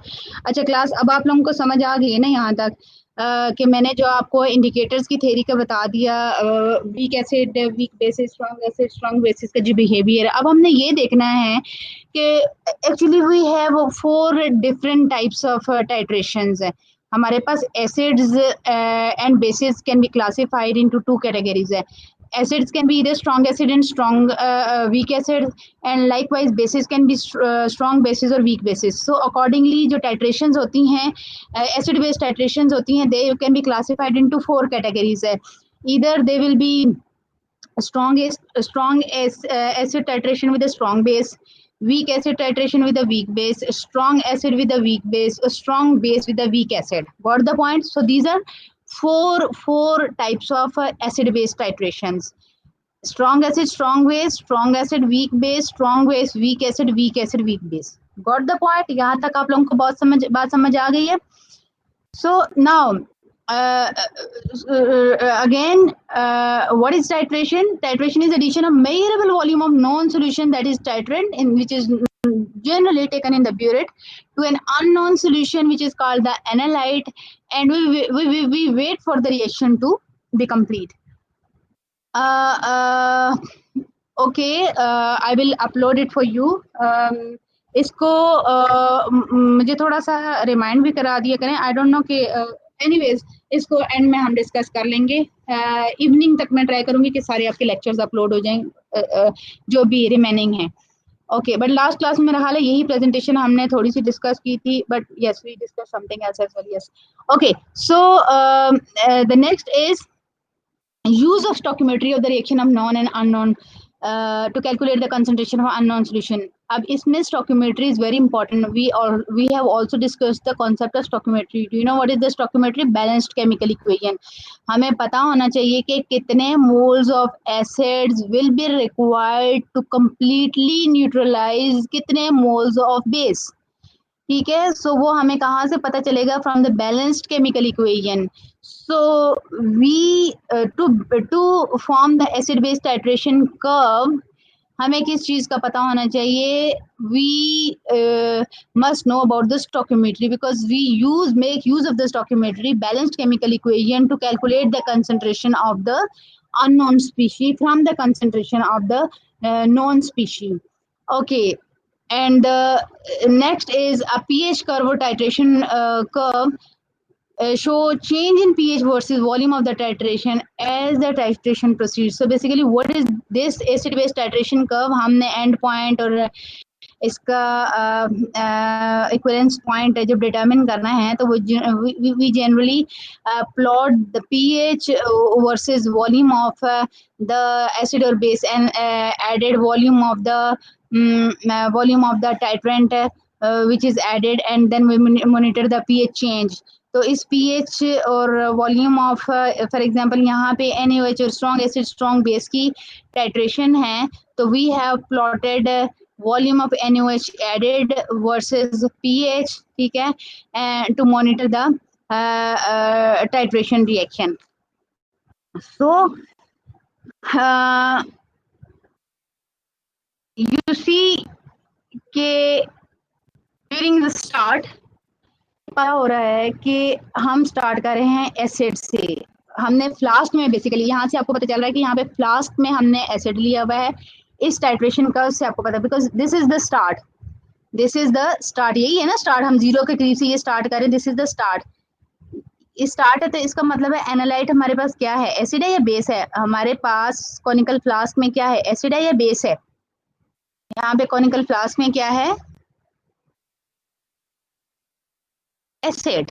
The conical flask is containing acid. Yes, ठीक है. और हम इस तरह से करते हैं कि we have NaOH in burette. ऊपर से हम ये हमारे पास ब्यूरेट है, ठीक है. We have burette here we have burette, और उसके अंदर हमने डाला हुआ है NaOH. यहाँ पे हमारे पास है बेस, यहाँ पे हमारे पास है बेस, ठीक है. अच्छा, इनिशियली क्या है? यहाँ पे एसिड की pH है, say for example 1, this is strong acid, say for example this is HCl. तो इसकी जो pH है that is equal to 1, now we start adding NaOH.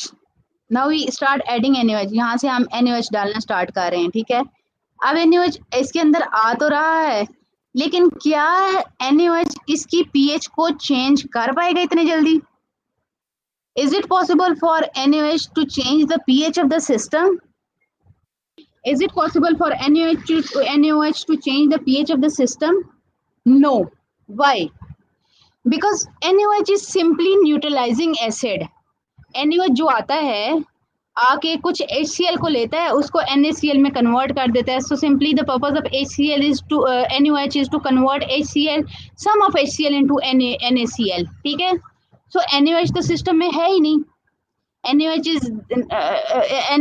NaOH is not present in the system. NaOH जितना आया था वो NaCl में convert हो गया.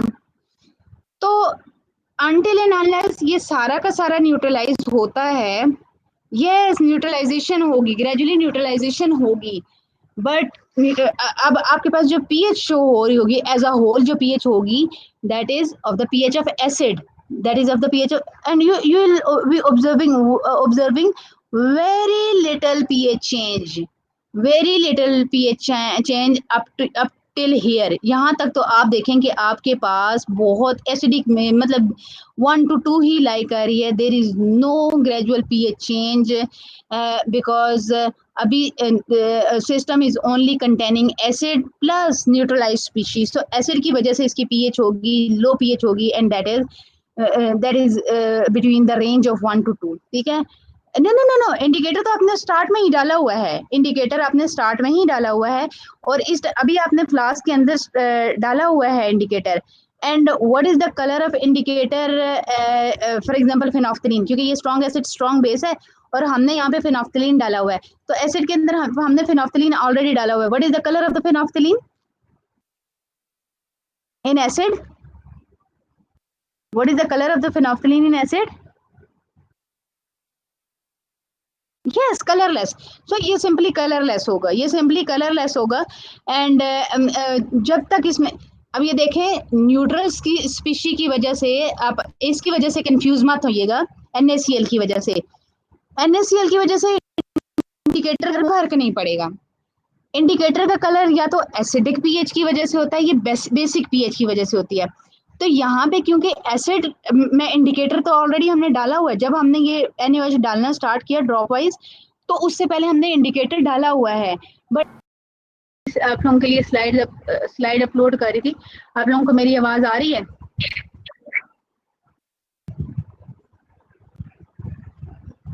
Okay okay okay, so we were discussing,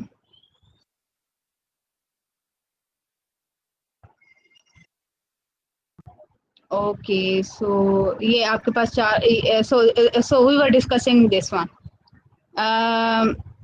सो हम वन बाय वन सारे केसेस को डिस्कस कर लेते हैं। कौन से, वी हैव 4 डिफरेंट केसेस। एक है स्ट्रॉन्ग एसिड स्ट्रॉन्ग बेस, जिसमें हमने एक एग्जांपल लिए HCl versus NaOH, week acid and strong base, like acetic acid titration versus sodium hydroxide, then strong acid versus weak base, and weak acid versus weak base. So without wasting any time, we just apply this concept to all the types of the acid base titrations. Okay, so first of all, we take an example of the strong acid, strong base.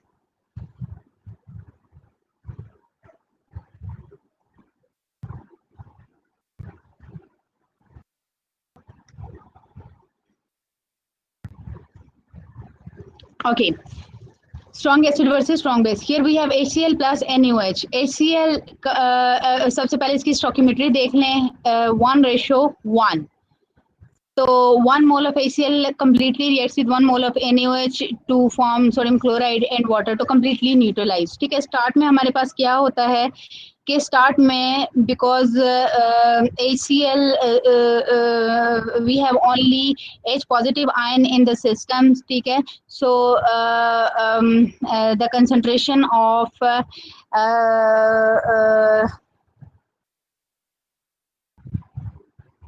I'm sorry, okay, so only HCl is there at the start, only HCl is there, but before the end point, H positive HCl has reacted with some sodium hydroxide, and it has neutralized it to produce sodium chloride, and we will have very small amount of unreacted HCl. At the end point, HCl has completely reacted with NaOH to produce NaCl plus water. So H positive ion concentration is exactly equal to OH negative ion. So that's pH is equal to 7. And after the end point, अब क्या होगा, start में क्या हम इसको इस तरह से जरा शो कर लेते हैं कि एक्चुअली व्हाट इज हैपनिंग। यहाँ पे हमने डाला हुआ है acid, here in the flask we have acid, ठीक है, and here in the burette we have base. So at start we have only the HCl in the system, ठीक है, and the pH will be acidic.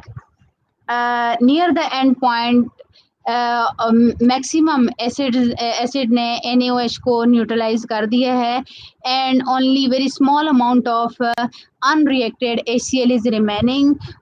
So that's why अभी आपके पास neutralization is about to complete. जब end point होता है तो यहाँ पे HCl एंड NaOH दोनों कंप्लीटली एक दूसरे को न्यूट्रलाइज कर देते हैं. HCl has completely reacted with NH to produce NaCl plus water. So that's why यहाँ पे जो pH होगी that will be equal to 7. But end point के बाद में क्या होगा? एंड पॉइंट के बाद में अब in the system there is no more acid. Acid तो सारा खत्म हो गया. Acid is all consumed by a base. Base ने सारे एसिड को NaCl में कन्वर्ट कर दिया. तो इसके बाद जो बेस आएगा आफ्टर द एंड पॉइंट, इसके बाद जो बेस आएगा वो क्या करेगा? That will be excess base. That will be excess base. तो वहां पे जो होगी that is POH is negative log of sodium hydroxide concentration और negative log of hydroxide ion concentration. Got the point? Step wise के titration में strong acid strong base के साथ टाइट्रेट करते हैं तो व्हाट इज हैपनिंग? ज्यादा हो जाएगा. Yes it will be, yes it will be in excess. OH ज्यादा हो जाएगा. Good good. ओके, सो अब ये देखें टाइट्रेशन कर्व कैसे प्लॉट करते हैं. एक एसिड बेस के लिए स्ट्रॉन्ग एसिड स्ट्रॉन्ग बेस के लिए मैं बता देती हूँ आपको, बाकी के लिए आप खुद भी इसको कर सकते हैं. अब देखिए स्टार्ट में क्या हो रहा है. We have only acid. यहाँ पे हमारे पास we have already discussed, this is the revision. ये डिस्कस किया हमने या नहीं किया कि स्टार्ट में हमारे पास सिर्फ एसिड है. pH चेंज स्लाइटली इंक्रीज हुई है up till here because system में देयर इज नो NaOH, सिर्फ HCl है और साथ में NaCl है. ठीक है, तो आपके पास जो pH है that is only between 1 and 2. But ये जो रेंज आती है ना, ये वाली सारी रेंज आती है, ये वाली रेंज है कि जिसमें के न्यूट्रलाइजेशन का प्रोसेस हो जाता है एंड सडनली आप फ्यू ड्रॉप्स डालेंगे बेस के तो इमीडिएटली बहुत ज्यादा पीएच चेंज कर देगी. बिकॉज क्या होगा, इसके बाद आपके पास सोडियम हाइड्रोक्साइड एक्सेस में हो जाएगा. जब सोडियम हाइड्रोक्साइड एक्सेस में हो जाएगा तो there is a very huge difference in the pH of HCl and NaOH. means HCl की pH 1 to 2 के बीच में लाई करती है, जबकि NaOH की जो pH है that is नियर 12, 11 to 12 के बीच में NaOH की पीक आती है, pH आती है. सो दैट्स वाई जहां तक आपके पास न्यूट्रलाइजेशन कंप्लीट नहीं हुई वहां तक तो आपके पास बहुत ही स्लाइट pH चेंज हुई है. बट जहां पे आपके पास अब न्यूट्रलाइजेशन हो गई और HCl कंज्यूम हो गया, बेस की अमाउंट एक्सेस में आना स्टार्ट हुई है, तो एकदम से आपके पास pH चेंज हो गई बहुत ज्यादा. अगेन अब sodium hydroxide only there is sodium hydroxide in the system. So again curve smooth हो गया. There is the curve is again smooth. ठीक है, this is how. Very good very good. ये बहुत अच्छी बात है कि अब आपका अब यहाँ पे भी स्मूथ है, यहाँ पे भी स्मूथ है, and there is a drastic pH change when only few drops of sodium hydroxide are added to the system. This is how pH is. इसको आप इसके साथ लिंक भी कर सकते हैं कि आप डालते जा रहे हैं एसिड ऊपर, सॉरी एसिड की कंसंट्रेशन स्टार्ट में 0.1 मोलर है और NaOH हमने भी डाला ही नहीं है तो pH was 1.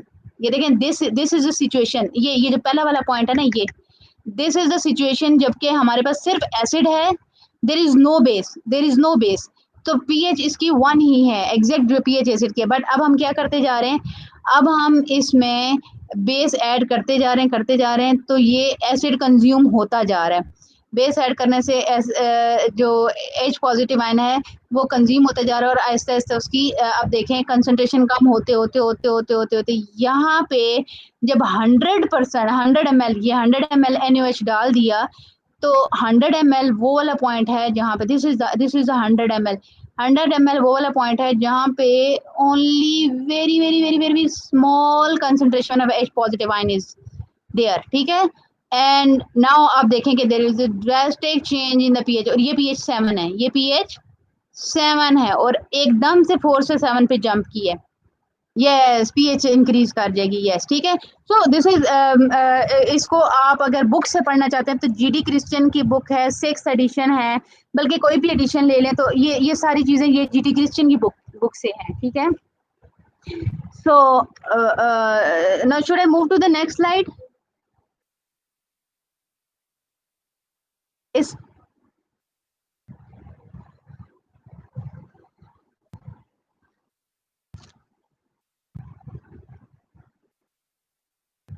Class quickly respond किया करें, क्विकली।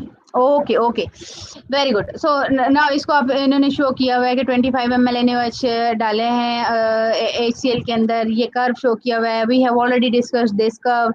नाउ स्टेप वाइज इसको बताया है कि स्टार्ट में क्या है, पीएच 1 है due to 0.1 molar HCl, strong monoprotic acid है, and then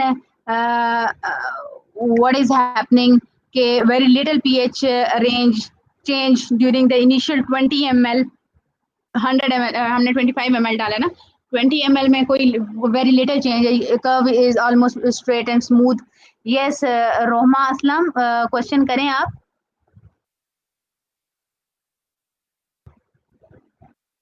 but don't waste time, आप बहुत स्लो हैं। क्लास, आप लोगों को मेरी आवाज आ रही है?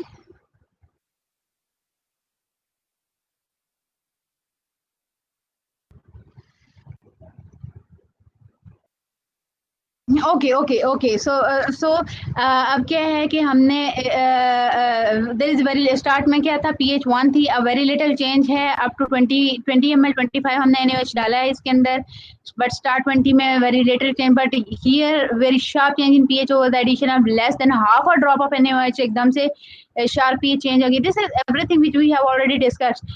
And then curve levels of at pH 13 due to excess 0.1 molar NaOH strong alkali, मतलब अब ये जो भी कर्व है बिल्कुल स्मूथ है, स्ट्रेट है, एंड द रीजन इज के now we are having only sodium hydroxide in the system, there is no more acid present in the system, so that's ये एक्सेस सोडियम हाइड्रोक्साइड की वजह से आपके पास ये पीक आ रही है। So now if because we are actually connecting this to the indicators, तो you see के what is happening here कि phenolphthalein is an indicator, जो भी हमने इंडिकेटर की थ्योरी पढ़ी है, phenolphthalein is basically giving end point in this range 8 point something, 8 point, ये देखें 8 point something to 10 point something, इस रेंज में 10.4, 8.3 to 10.4 की रेंज में फिनॉक्सिलिन एंड पॉइंट देगा। लिटमस पेपर जो है that will give end point in this region 6 to 8 के बीच में एंड पॉइंट देगा। And methyl orange, we have also discussed the chemistry of methyl orange, and it will give us the end point between like 3.5 to 5 point something, 5.6, 5.7, ठीक है। So this is the range of uh, uh, range where the pH range for the different indicators which we can use for the strong acid and strong bases, ठीक है। So we can use any of these indicators for the strong acid and strong bases. Okay, so but अब देखें हमें कौन सा use करना चाहिए, इधर we must yes, indicator, actually indicator is telling us the reaction about the completion of the reaction. अब हम litmus भी use कर सकते हैं, we can also use phenolphthalein, but do you think कि strong acid strong bases के लिए methyl orange is a good indicator?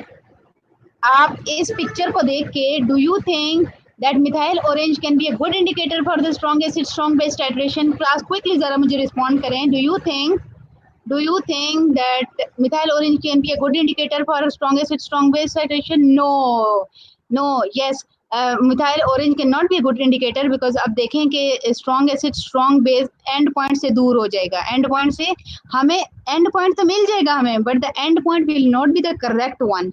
HCl और NaOH को जो end point होना चाहिए, equivalence point होना चाहिए, that should be 7, ऐसे ही है ना, 7 के करीब करीब होना चाहिए। तो या तो हमें लिटमस पेपर बताएगा कि इसके बीच में इसके एंड पॉइंट के, लेकिन अगर हम इंडिकेटर यूज कर रहे हैं कोई इसके अलावा, तो that is phenolphthalein, we can use इधर फिनॉफ्थलीन और litmus paper, not methyl orange, because methyl orange तो 5.5 5.6 के करीब करीब एंड पॉइंट दे देगा, और अगर उसके करीब एंड पॉइंट देगा that will be far away from the 7 equivalence point. So end point to दे देगा, but that end point will not be the correct one. Okay. So now should I move to the next slide? If this is clear to you, then we can move to the next slide. Okay. So important point here, pH increases slowly far from the equivalent point. pH changes quickly near the equivalence point. The equivalence point of strong acid, strong base is 7. All the things we have already discussed. ठीक है. Okay so ये चीज नीचे आपको green curve नजर आ रहा है ना, ये बेसिकली चेंज को शो कर है. ये यहाँ तक आप देखें लिटिल चेंज, यहाँ पे देखें drastic change in pH, and यहाँ पे देखें again little change in pH, and we have already discussed all these things. This is simply a revision of all these things and differently इनको. अच्छा अब ये देखें, इसी को हम other way around भी show कर सकते हैं. Like जो फर्स्ट वाला, ये जो फर्स्ट वाली पिक्चर है, that is acid is taken as an analyte in the conical flask, and उसको हम slowly इसके अंदर ऐड करते जा रहे हैं OH नेगेटिव. अगर नीचे वाली पिक्चर देखें तो हम स्ट्रॉन्ग बेस को हमने कॉनिकल फ्लास्क में लिया हुआ है. यहाँ पे सिचुएशन हमने रिवर्स कर दी है, यानी हमने फ्लास्क में हमने बेस को डाला हुआ है और यहाँ पे हमने ब्यूरेट में हमने एसिड को डाला हुआ है इन द नेक्स्ट फिगर. तो इनमें अगर आप कंपेयर करें तो these are simply the mirror images of each other. ऐसे ही है ना, एक का कर्व आपके पास ऐसे फॉर्म हो रहा है एंड दूसरे का कर्व आपके पास ऐसे फॉर्म हो रहा है, लाइक ऐसे फॉर्म हो रहा है, like what is happening here, ऐसे फॉर्म हो रहा है, ऐसे ही है. These are simply mirror images of each other. ठीक हो गया. Okay okay so then now wait for a while. मैं इसको चार्जिंग पे लगा लूँ, उसके बाद ये मेरा जो सिस्टम है इसकी चार्जिंग एंड हो गई थी, सो दैट्स व्हाई मैंने इसको अभी चार्ज पे किया. मैं कुछ भी नहीं बोली इतनी देर में, एंड आई डोंट नो कि आप लोगों को कहाँ से क्या. Fatima Batool, yes ma'am please repeat it. मैं किस चीज़ को आपके लिए रिपीट करूँ, क्या चीज़ आपको समझ नहीं आई. एंड इकरा रहमान अब okay okay the last one. ये जो लास्ट में स्लाइड है ना, इसको पहले मैं ये कर देती हूँ कि सारे को क्लियर करती हूँ एंड देन मैं आपको दोबारा से एक्सप्लेन कर लेती हूँ. देखिए अभी तक जो हमने सारा टाइट्रेशन का पढ़ा है, so what we have discussed के we have taken acid in the flask as an analyte. ऐसे ही एसिड को हमने यहाँ पे लिया था और ब्यूरेट में हमने सोडियम हाइड्रोक्साइड को लिया था, मींस बेस को लिया था. And then we observe the titration pH changes in the during the course of titration, and we have plotted all the observation in terms of graph, and this is the graphical representation where the acid is taken in the conical flask and base is coming from the burette. ठीक है. अच्छा अब हम अगर यही काम ये कर लें कि पहले, बिकॉज इंडिकेटर तो हमने एसिड में डाला हुआ है ना, तो हमारे पास कर्व यहाँ से आएगा 1 से, एसिडिक पीएच से स्टार्ट होगा. This is the start, initial pH is this one and it will and at the final pH is this one, means 1 से लेके 13 पीएच रेंज में ये जाता है. बट ये जो सेकंड पिक्चर है, that is this is the opposite of the first one. यहाँ पे हम जो हमारे पास कॉनिकल फ्लास्क है, इसमें हम बेस ले रहे हैं, base is taken as an analyte, उसके अंदर हमने इंडिकेटर डाला है. तो this is our initial pH, ये हमारे पास इनिशियल पीएच है, means initial pH is 13 and the final pH is 1 and the final pH is 1. Actually this situation is exactly opposite to this situation, so we can also plot a graph for the, हम acid को base से भी titrate कर सकते हैं और base को acid के अगेंस्ट भी टाइट्रेट कर सकते हैं. तो दोनों केसेस में जो कर्व आएगा, just you have to look on these two curves, you will see कि ये जो दोनों कर्व्स हैं, they are the mirror images of each other. Just to show you कि ये इस तरह से है कि दोनों, both the curves are mirror images of each other, that's it. ठीक है, both the curves is are identical but mirror image. Okay, last वाले में पीएच डिक्रीज होगी, दिस वन यहाँ पे पीएच इंक्रीज हो रही है and you see pH has increase. And इस वाले के केस में देखें पीएच बेस से, क्योंकि हमने स्टार्ट लिया है, बेस के अंदर हम एसिड डालते जा रहे हैं तो आहिस्ता आहिस्ता पीएच डिक्रीज होगी. सेकंड ग्राफ में पीएच डिक्रीज होगी, बिकॉज एसिड बेस से हम स्टार्ट करें, बेस की पीएच मैक्सिमम है, एसिड डालते जाएंगे पीएच डिक्रीज होती जाएगी। यहाँ पे एसिड में बेस डाल रहे हैं तो एसिड की पीएच बहुत कम है, बेस डालते जाएंगे तो पीएच इंक्रीज होती जाएगी। ओके ओके मैम, दोनों के एंड पे सॉल्ट बनता है विद डिफरेंट भी, यस दोनों के एंड पे सॉल्ट बनता है, एंड सॉल्ट यहाँ पे बन जाता है, दोनों के एंड पे सॉल्ट नहीं बनता, सॉल्ट यहाँ पे ऑलरेडी बन चुका होता है। इसके एंड पॉइंट पे वी हैव एक्सेस बेस, पहली वाली पिक्चर पे we have excess base at the end of this graph, और इस ग्राफ के एंड पे we have excess acid, salt तो ऑलरेडी इक्विवेलेंस पॉइंट पे बन चुका होता है। yes, end point तो same pH पे होगी, end point same pH पे होगी, both the graphs are same but they are mirror images. Okay, so now moving towards the ये बताया हुआ इफेक्ट ऑफ कंसंट्रेशन और एंड पॉइंट ब्रेक। अच्छा, ये होता है ना, हम नॉर्मली 1.1 मोलर HCl और 0.1 मोलर NaOH दोनों के 1 मोलर किया तो स्लाइड डिफरेंस आएगा कि पीएच पे, क्योंकि pH actually depends on the concentration of H positive ion. तो अगर हम ग्राफ की जो शेप होगी दैट विल बी डिफरेंट। ये हमने, अगर आपको याद होगा स्टार्ट में मैं जब आपको एक्सप्लेन कर रही थी in the theories of the indicators, तो वहां पे मैंने आपको बताया था कि bromothymol blue is sometime is preferred indicator than phenolphthalein, and what is the reason कि when the concentration is very small, जब कंसंट्रेशन ज्यादा होती है तो देखें स्टार्ट हमारे पास, अगर HCl का अगर स्टार्ट हमारे पास 1 से हो रहा है तो एंड हमारे पास ये देखें 13 पे हो रहा है, 13 पे हो रहा है, जब कंसंट्रेशन दोनों की हाई है 0.1 मोलर 0.1 मोलर। लेकिन if I am taking 0.01 molar तो HCl की जो पीएच है दैट इज 2, तो अब हमारे पास जो एंड पॉइंट आता है बेस के केस में भी 0.1 मोलर है, सो दैट्स व्हाई एंड पॉइंट यहाँ पे 12 पे आती है, ये हमारे पास टाइट्रेशन कर्व इस तरह के। एंड इवन जब आपने कंसंट्रेशन फर्दर रिड्यूस कर दी है एसिड की, तो नाउ जो इसकी एसिड की पीएच स्टार्टिंग पीएच है दैट इज 3.5, एंड ये जो एंडिंग पीएच है that is almost 9, that is almost 9। Third वाले कार्व में देखें द ब्राउन वन, यहाँ पे आप देखें कंसंट्रेशन का इफेक्ट देखें, तो इन दिस केस जो कि आपको पता है कि फिनोफ्थलीन की तो रेंज ही 8.3 टू 10 है, तो जब हमारे पास 9 एक्सेस सोडियम हाइड्रोक्साइड डालने से हमारे पास आ रहा है, तो we can not use phenolphthalein as an indicator. Phenolphthalein is not a good indicator for smaller concentration, but here we can use bromothymol blue, because bromothymol की ब्लू की जो रेंज है that is between 6 to 8, 6 to 8, ठीक है, yes, 6.5 to 7, like this one, ठीक है। So this is the range of bromothymol blue. So you got the point, why phenolphthalein cannot be used in the under the lower concentration conditions, ठीक है, concentration बढ़ाएंगे तो yes, so selection of indicator में एक और चीज भी matter करती है, that is कि the concentration of the acids and bases which we are using, this is not the only thing कि हम जो वो यूज करें ना, कि हम कह रहे हैं कि HCl वर्सेस NaOH तो हमेशा phenolphthalein as an indicator use करेंगे, नो।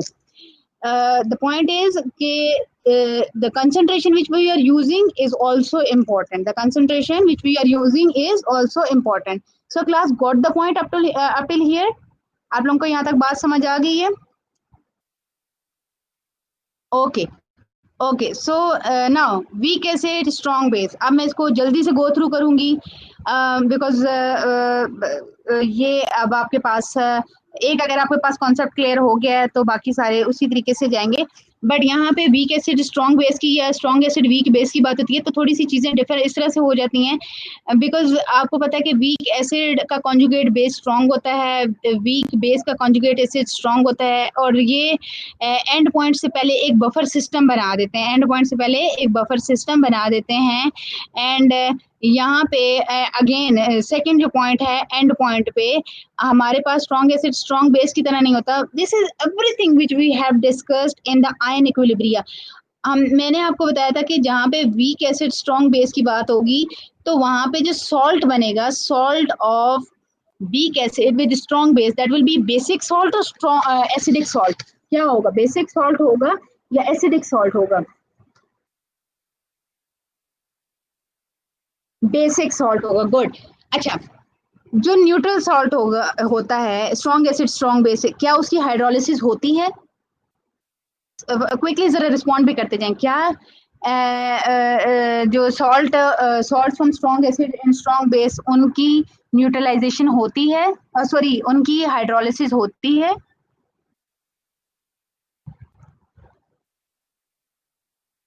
Quickly quickly.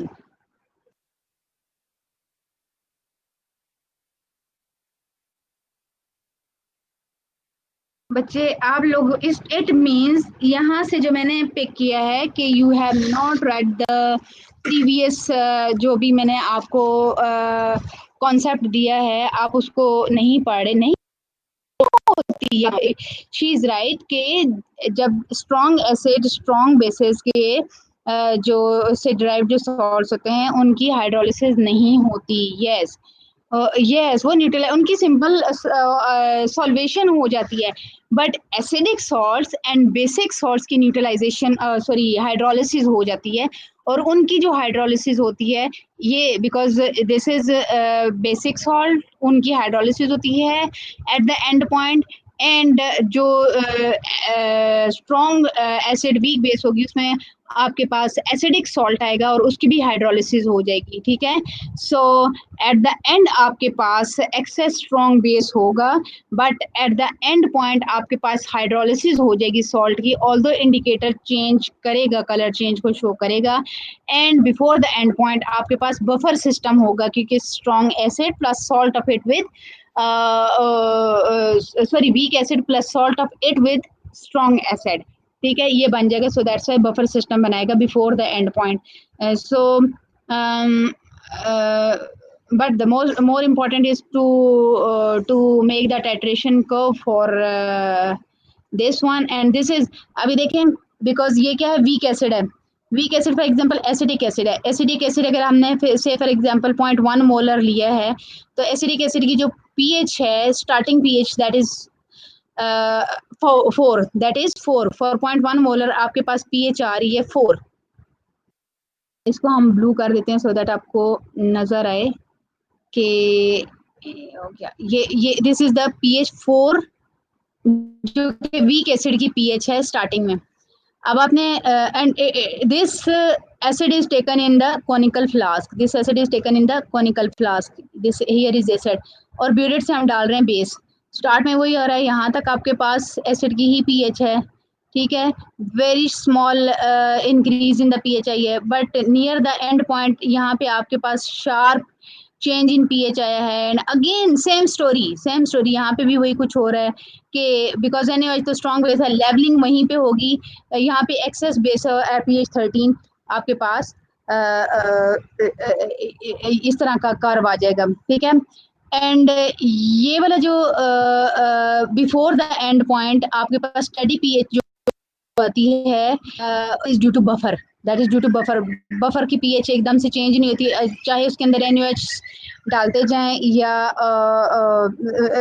थोड़ी सी अमाउंट में एसिड या बेस चला भी जाए तो उसकी पीएच चेंज नहीं होती। And we have already discussed in the equilibrium. ठीक है, तो एंड पॉइंट पे जो CH3COO नेगेटिव है उसकी यहाँ पे हाइड्रोलिसिस हो जाएगी। ठीक है, और half of the drop of आप NaOH डालेंगे तो एकदम से पीएच बहुत ज़्यादा चेंज हो जाएगी। तो सिंपली अगर मैं इस पिक्चर को देखूं तो मैं क्या कहूँगी कि this is the start point with pH 4। ठीक है, and this is the end point, this is the end point. ठीक है, जहाँ पे आपके पास न्यूट्रलाइजेशन हो गई है, बट यहाँ पे न्यूट्रलाइजेशन से बेटर वर्ड ये है कि यहाँ पे हाइड्रोलिसिस हो गई है। एंड हाइड्रोलिसिस पॉइंट जो हम ऑब्जर्व करते हैं that is around about 8.5 somewhere, और this is the point where excess of the base is strong base is there. ठीक है, तो इस तरह का कर्व बनेगा। एंड ये आपके पास इतना बड़ा एरिया नहीं है जितना कि आपने प्रीवियस स्लाइड में स्ट्रॉन्ग एसिड स्ट्रॉन्ग बेसिस के केस में देखा, बिकॉज यहाँ पे जो ये रेंज हो जाती है वो कम हो जाती है। ठीक है, जबकि स्ट्रॉन्ग एसिड के केस में ये रेंज यहाँ से स्टार्ट होती थी, स्ट्रॉन्ग एसिड स्ट्रॉन्ग बेस के केस में यहाँ से स्टार्ट होती थी, यहाँ पे एंड होती थी, और ये इस तरह की सिचुएशन बन रही है। तो क्लास यहाँ तक बात समझ आ गई है ना? Should I move to the next slide?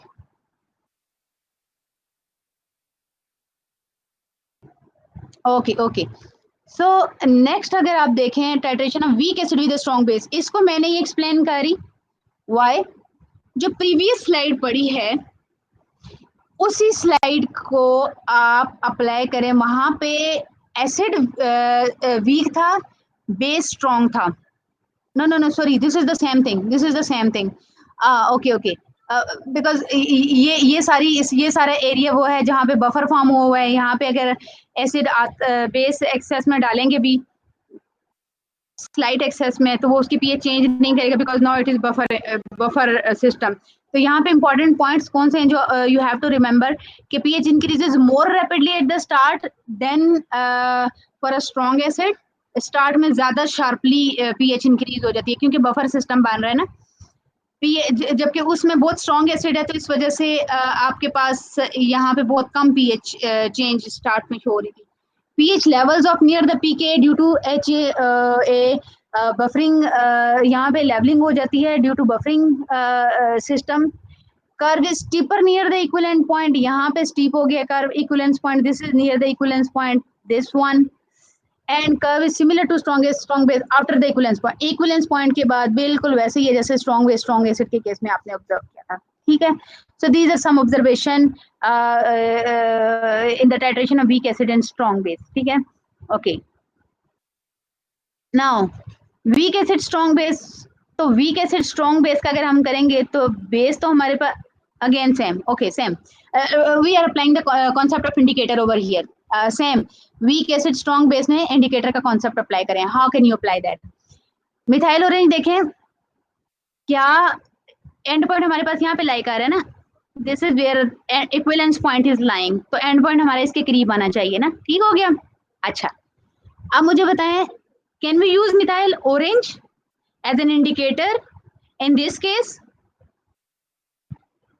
Quickly class, quickly जरा रिस्पॉन्ड करें, can we use methyl orange as an indicator in this titration?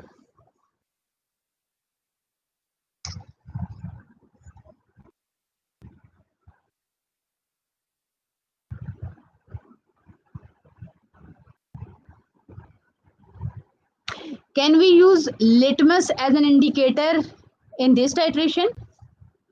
No. Can we use phenolphthalein as an indicator? Phenolphthalein is an excellent indicator. Oh, no? Yes. We can use phenolphthalein as an indicator here. Yes, okay. अब ये देखें phenolphthalein, बिल्कुल ये phenolphthalein का ये जो आ रहा है ना, ये this is the area phenolphthalein. तो यहाँ पे अब आप देखें टाइट्रेशन कर्व से आपको पता चल जाता है कि which indicator is best for what type of titration. बात समझ आ गई है ना क्लास? यहाँ तक मेरी बात समझ आ गई है कि आपको कैसे पता चला कि हम कौन सा इंडिकेटर किस, not methyl, yes phenolphthalein not methyl orange, yes, because वो तो उसकी रेंज में, मिथाइल ऑरेंज तो किसी सूरत यूज नहीं कर सकते, लिटमस फिर भी कुछ ना कुछ एंड पॉइंट दे देगा, but phenolphthalein is best in this case, phenolphthalein is okay. Now should I move to the next slide? I think I should move to the next slide. Okay, then yes, effect of again effect देखें one by one, जो हमने strong acid strong bases के लिए किया वही हम weak strong bases weak acid strong bases के लिए करें। तो अब ये देखें, अगर कंसंट्रेशन चेंज करने से वही वाले फैक्टर्स आ रहे हैं जो कि हमने स्ट्रॉन्ग एसिड स्ट्रॉन्ग बेसिस के केस में ऑब्जर्व किए। ठीक है, okay.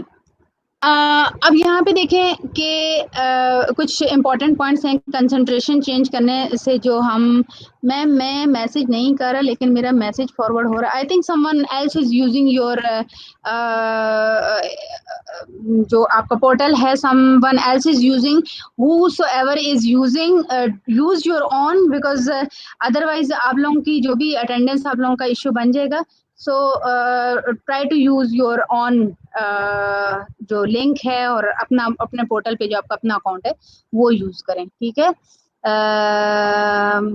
Okay, I don't know कि how you can, this is technical, this is what I cannot resolve it for you, but anyways, okay, hydrolysis of CH3CO negative at the end point, pH is above 7, the greater the concentration of C3 greater the pH. yes, जैसे जैसे concentration ज़्यादा होगी तो PHB ज्यादा होगी, hydrolysis of CHCCOO negative is negligible. अच्छा बच्चे, ये इस तरह से है, इस तरह से है। मैं आपको बताती हूँ कि मैंने जो आपको कॉन्सेप्ट दिया स्ट्रॉन्ग एसिड स्ट्रॉन्ग बेस के लिए, the same concept is operating over here, same concept. अब क्योंकि वीक एसिड स्ट्रॉन्ग बेस के लिए हमने कर लिया, तो स्ट्रॉन्ग एसिड के लिए भी सेम है। अब देखें, आपको कोई डिफरेंस नजर नहीं आएगा, मतलब सिर्फ आपको ये थोड़ा सा रिवर्स होता हुआ नजर आएगा। ये यहाँ ये वीक बेस और स्ट्रॉन्ग एसिड के लिए there is no more difference. उसी तरह की चीजें हैं बिल्कुल। वीक एसिड वीक बेसिस के लिए अगर आप देखें, मैं इसको जल्दी से गो थ्रू करिए, जस्ट आपने खुद ही इसको पढ़ना है आगे से, बिकॉज थिंग्स आर सेम, बिल्कुल एक ही जैसी हैं जिसकी रेपिटेशन हो रही है। सो दैट्स व्हाई इसकी कितनी स्लाइड्स हैं, मैं इसको जल्दी से गो थ्रू करती हूँ एंड इसको वाइंड अप करती हूँ। वीक एसिड और वीक बेस में आपको कहीं पे नजर आ रहा है स्टीप, आपको ऐसी कोई स्टीप रीजन नजर आ रहा है जहाँ पे आप एंड पॉइंट को डिटेक्ट कर सकें? नजर आ रहा है कहीं पे? नो, सो यहाँ पे हम कोई इंडिकेटर यूज नहीं कर सकते। तो नॉर्मली हमारी ऐसी टाइट्रेशन, तो हम फिर इस इशू को कैसे रिजॉल्व करें? Normally week acid weak base titration के लिए हम इंडिकेटर यूज ही नहीं करते। हमने अगर कहीं वीक एसिड की कंसंट्रेशन डिटरमिन करनी हो तो हम उसको स्ट्रॉन्ग बेस के साथ टाइट्रेट कर लेते हैं, और अगर कहीं वीक बेस की कंसंट्रेशन हमने जाननी हो तो हम स्ट्रॉन्ग एसिड के साथ इसकी टाइट्रेशन कर लेते हैं। इसके लिए हम कोई भी इंडिकेटर यूज नहीं कर सकते। ठीक हो गया?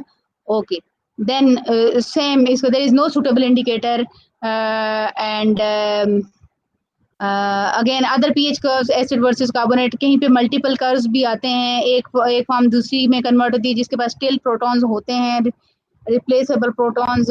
ये आप अपनी, और इसको स्टेप वाइज शो किया हुआ है, इसको आप जस्ट गो थ्रू करें। If you can't understand it, you can discuss it with me on the WhatsApp group. ठीक है, I will try to answer all of your solve all of your problems. यहाँ पे फिर indicators को के concept को apply किया हुआ कि which one is suitable indicator. So जो इम्पोर्टेंट चीज थी, जो 4 टाइप्स ऑफ टाइट्रेशन कर्व्स थे which we have already discussed that. ठीक है, ये पॉलीप्रोटिक एसिड, और इसको आप अपने उसके लिए पढ़ लीजिएगा। Strong acid versus weak base. Okay, कुछ केसेस और लिए हुए हैं, you have to apply. Okay, that's it, that's it. Class जो हमने हमने जो चीजें पढ़ी हैं, आपने क्या करना है, इंडिकेटर को समझना है, इंडिकेटर की थ्योरी को समझना है, मींस हाउ इंडिकेटर वर्क।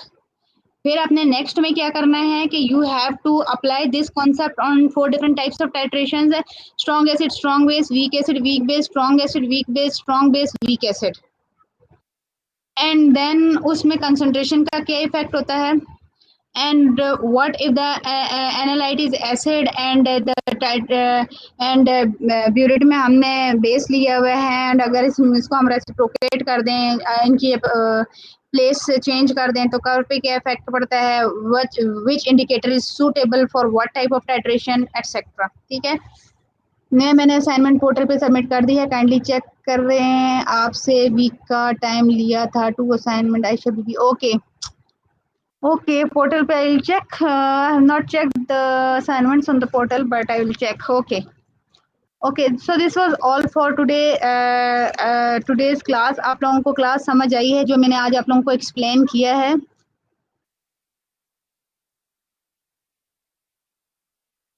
आपका थोड़ा सा फीडबैक चाहिए। आप लोगों को जो मैंने आज एक्सप्लेन किया है, आपको वो समझ आई है? सबको समझ आ गई? कहीं पे अगर आप लोगों को समझ नहीं आ रही होती तो ये जो पोर्टल, ये जो आपने बनाया हुआ है ना व्हाट्सएप का अकाउंट, व्हाट्सएप का ग्रुप बनाया हुआ है, तो वो उसी पर्पज के लिए होता है कि आप लोग आपस में डिस्कस करें, अपनी कंफ्यूजन एक दूसरे से शेयर करके दूर करें। मे बी एक स्टूडेंट का कनेक्टिविटी का इश्यू कम है दूसरे के कंपैरिजन में, एक को ज़्यादा समझ आई हुई है दूसरे के मुकाबले में, तो आपस में इन चीज़ों को शेयर किया करें, इन चीज़ों को डिस्कस किया करें, सो दैट आपको भी चीज़ों की अंडरस्टैंडिंग हो। और yes yes yes, very good, शाबाश, दैट्स वेरी गुड। मैं आप सबसे यही एक्सपेक्ट करूंगी कि आप लोग इस तरह से करें, ठीक है। तो चलें, अब आप छुट्टी करें, नमाज पढ़ें, जुमे की तैयारी करें, and have a nice weekend. ठीक हो गया? ओके जी, ओके जी। अल्लाह हाफिज एंड टेक केयर। अल्लाह हाफिज।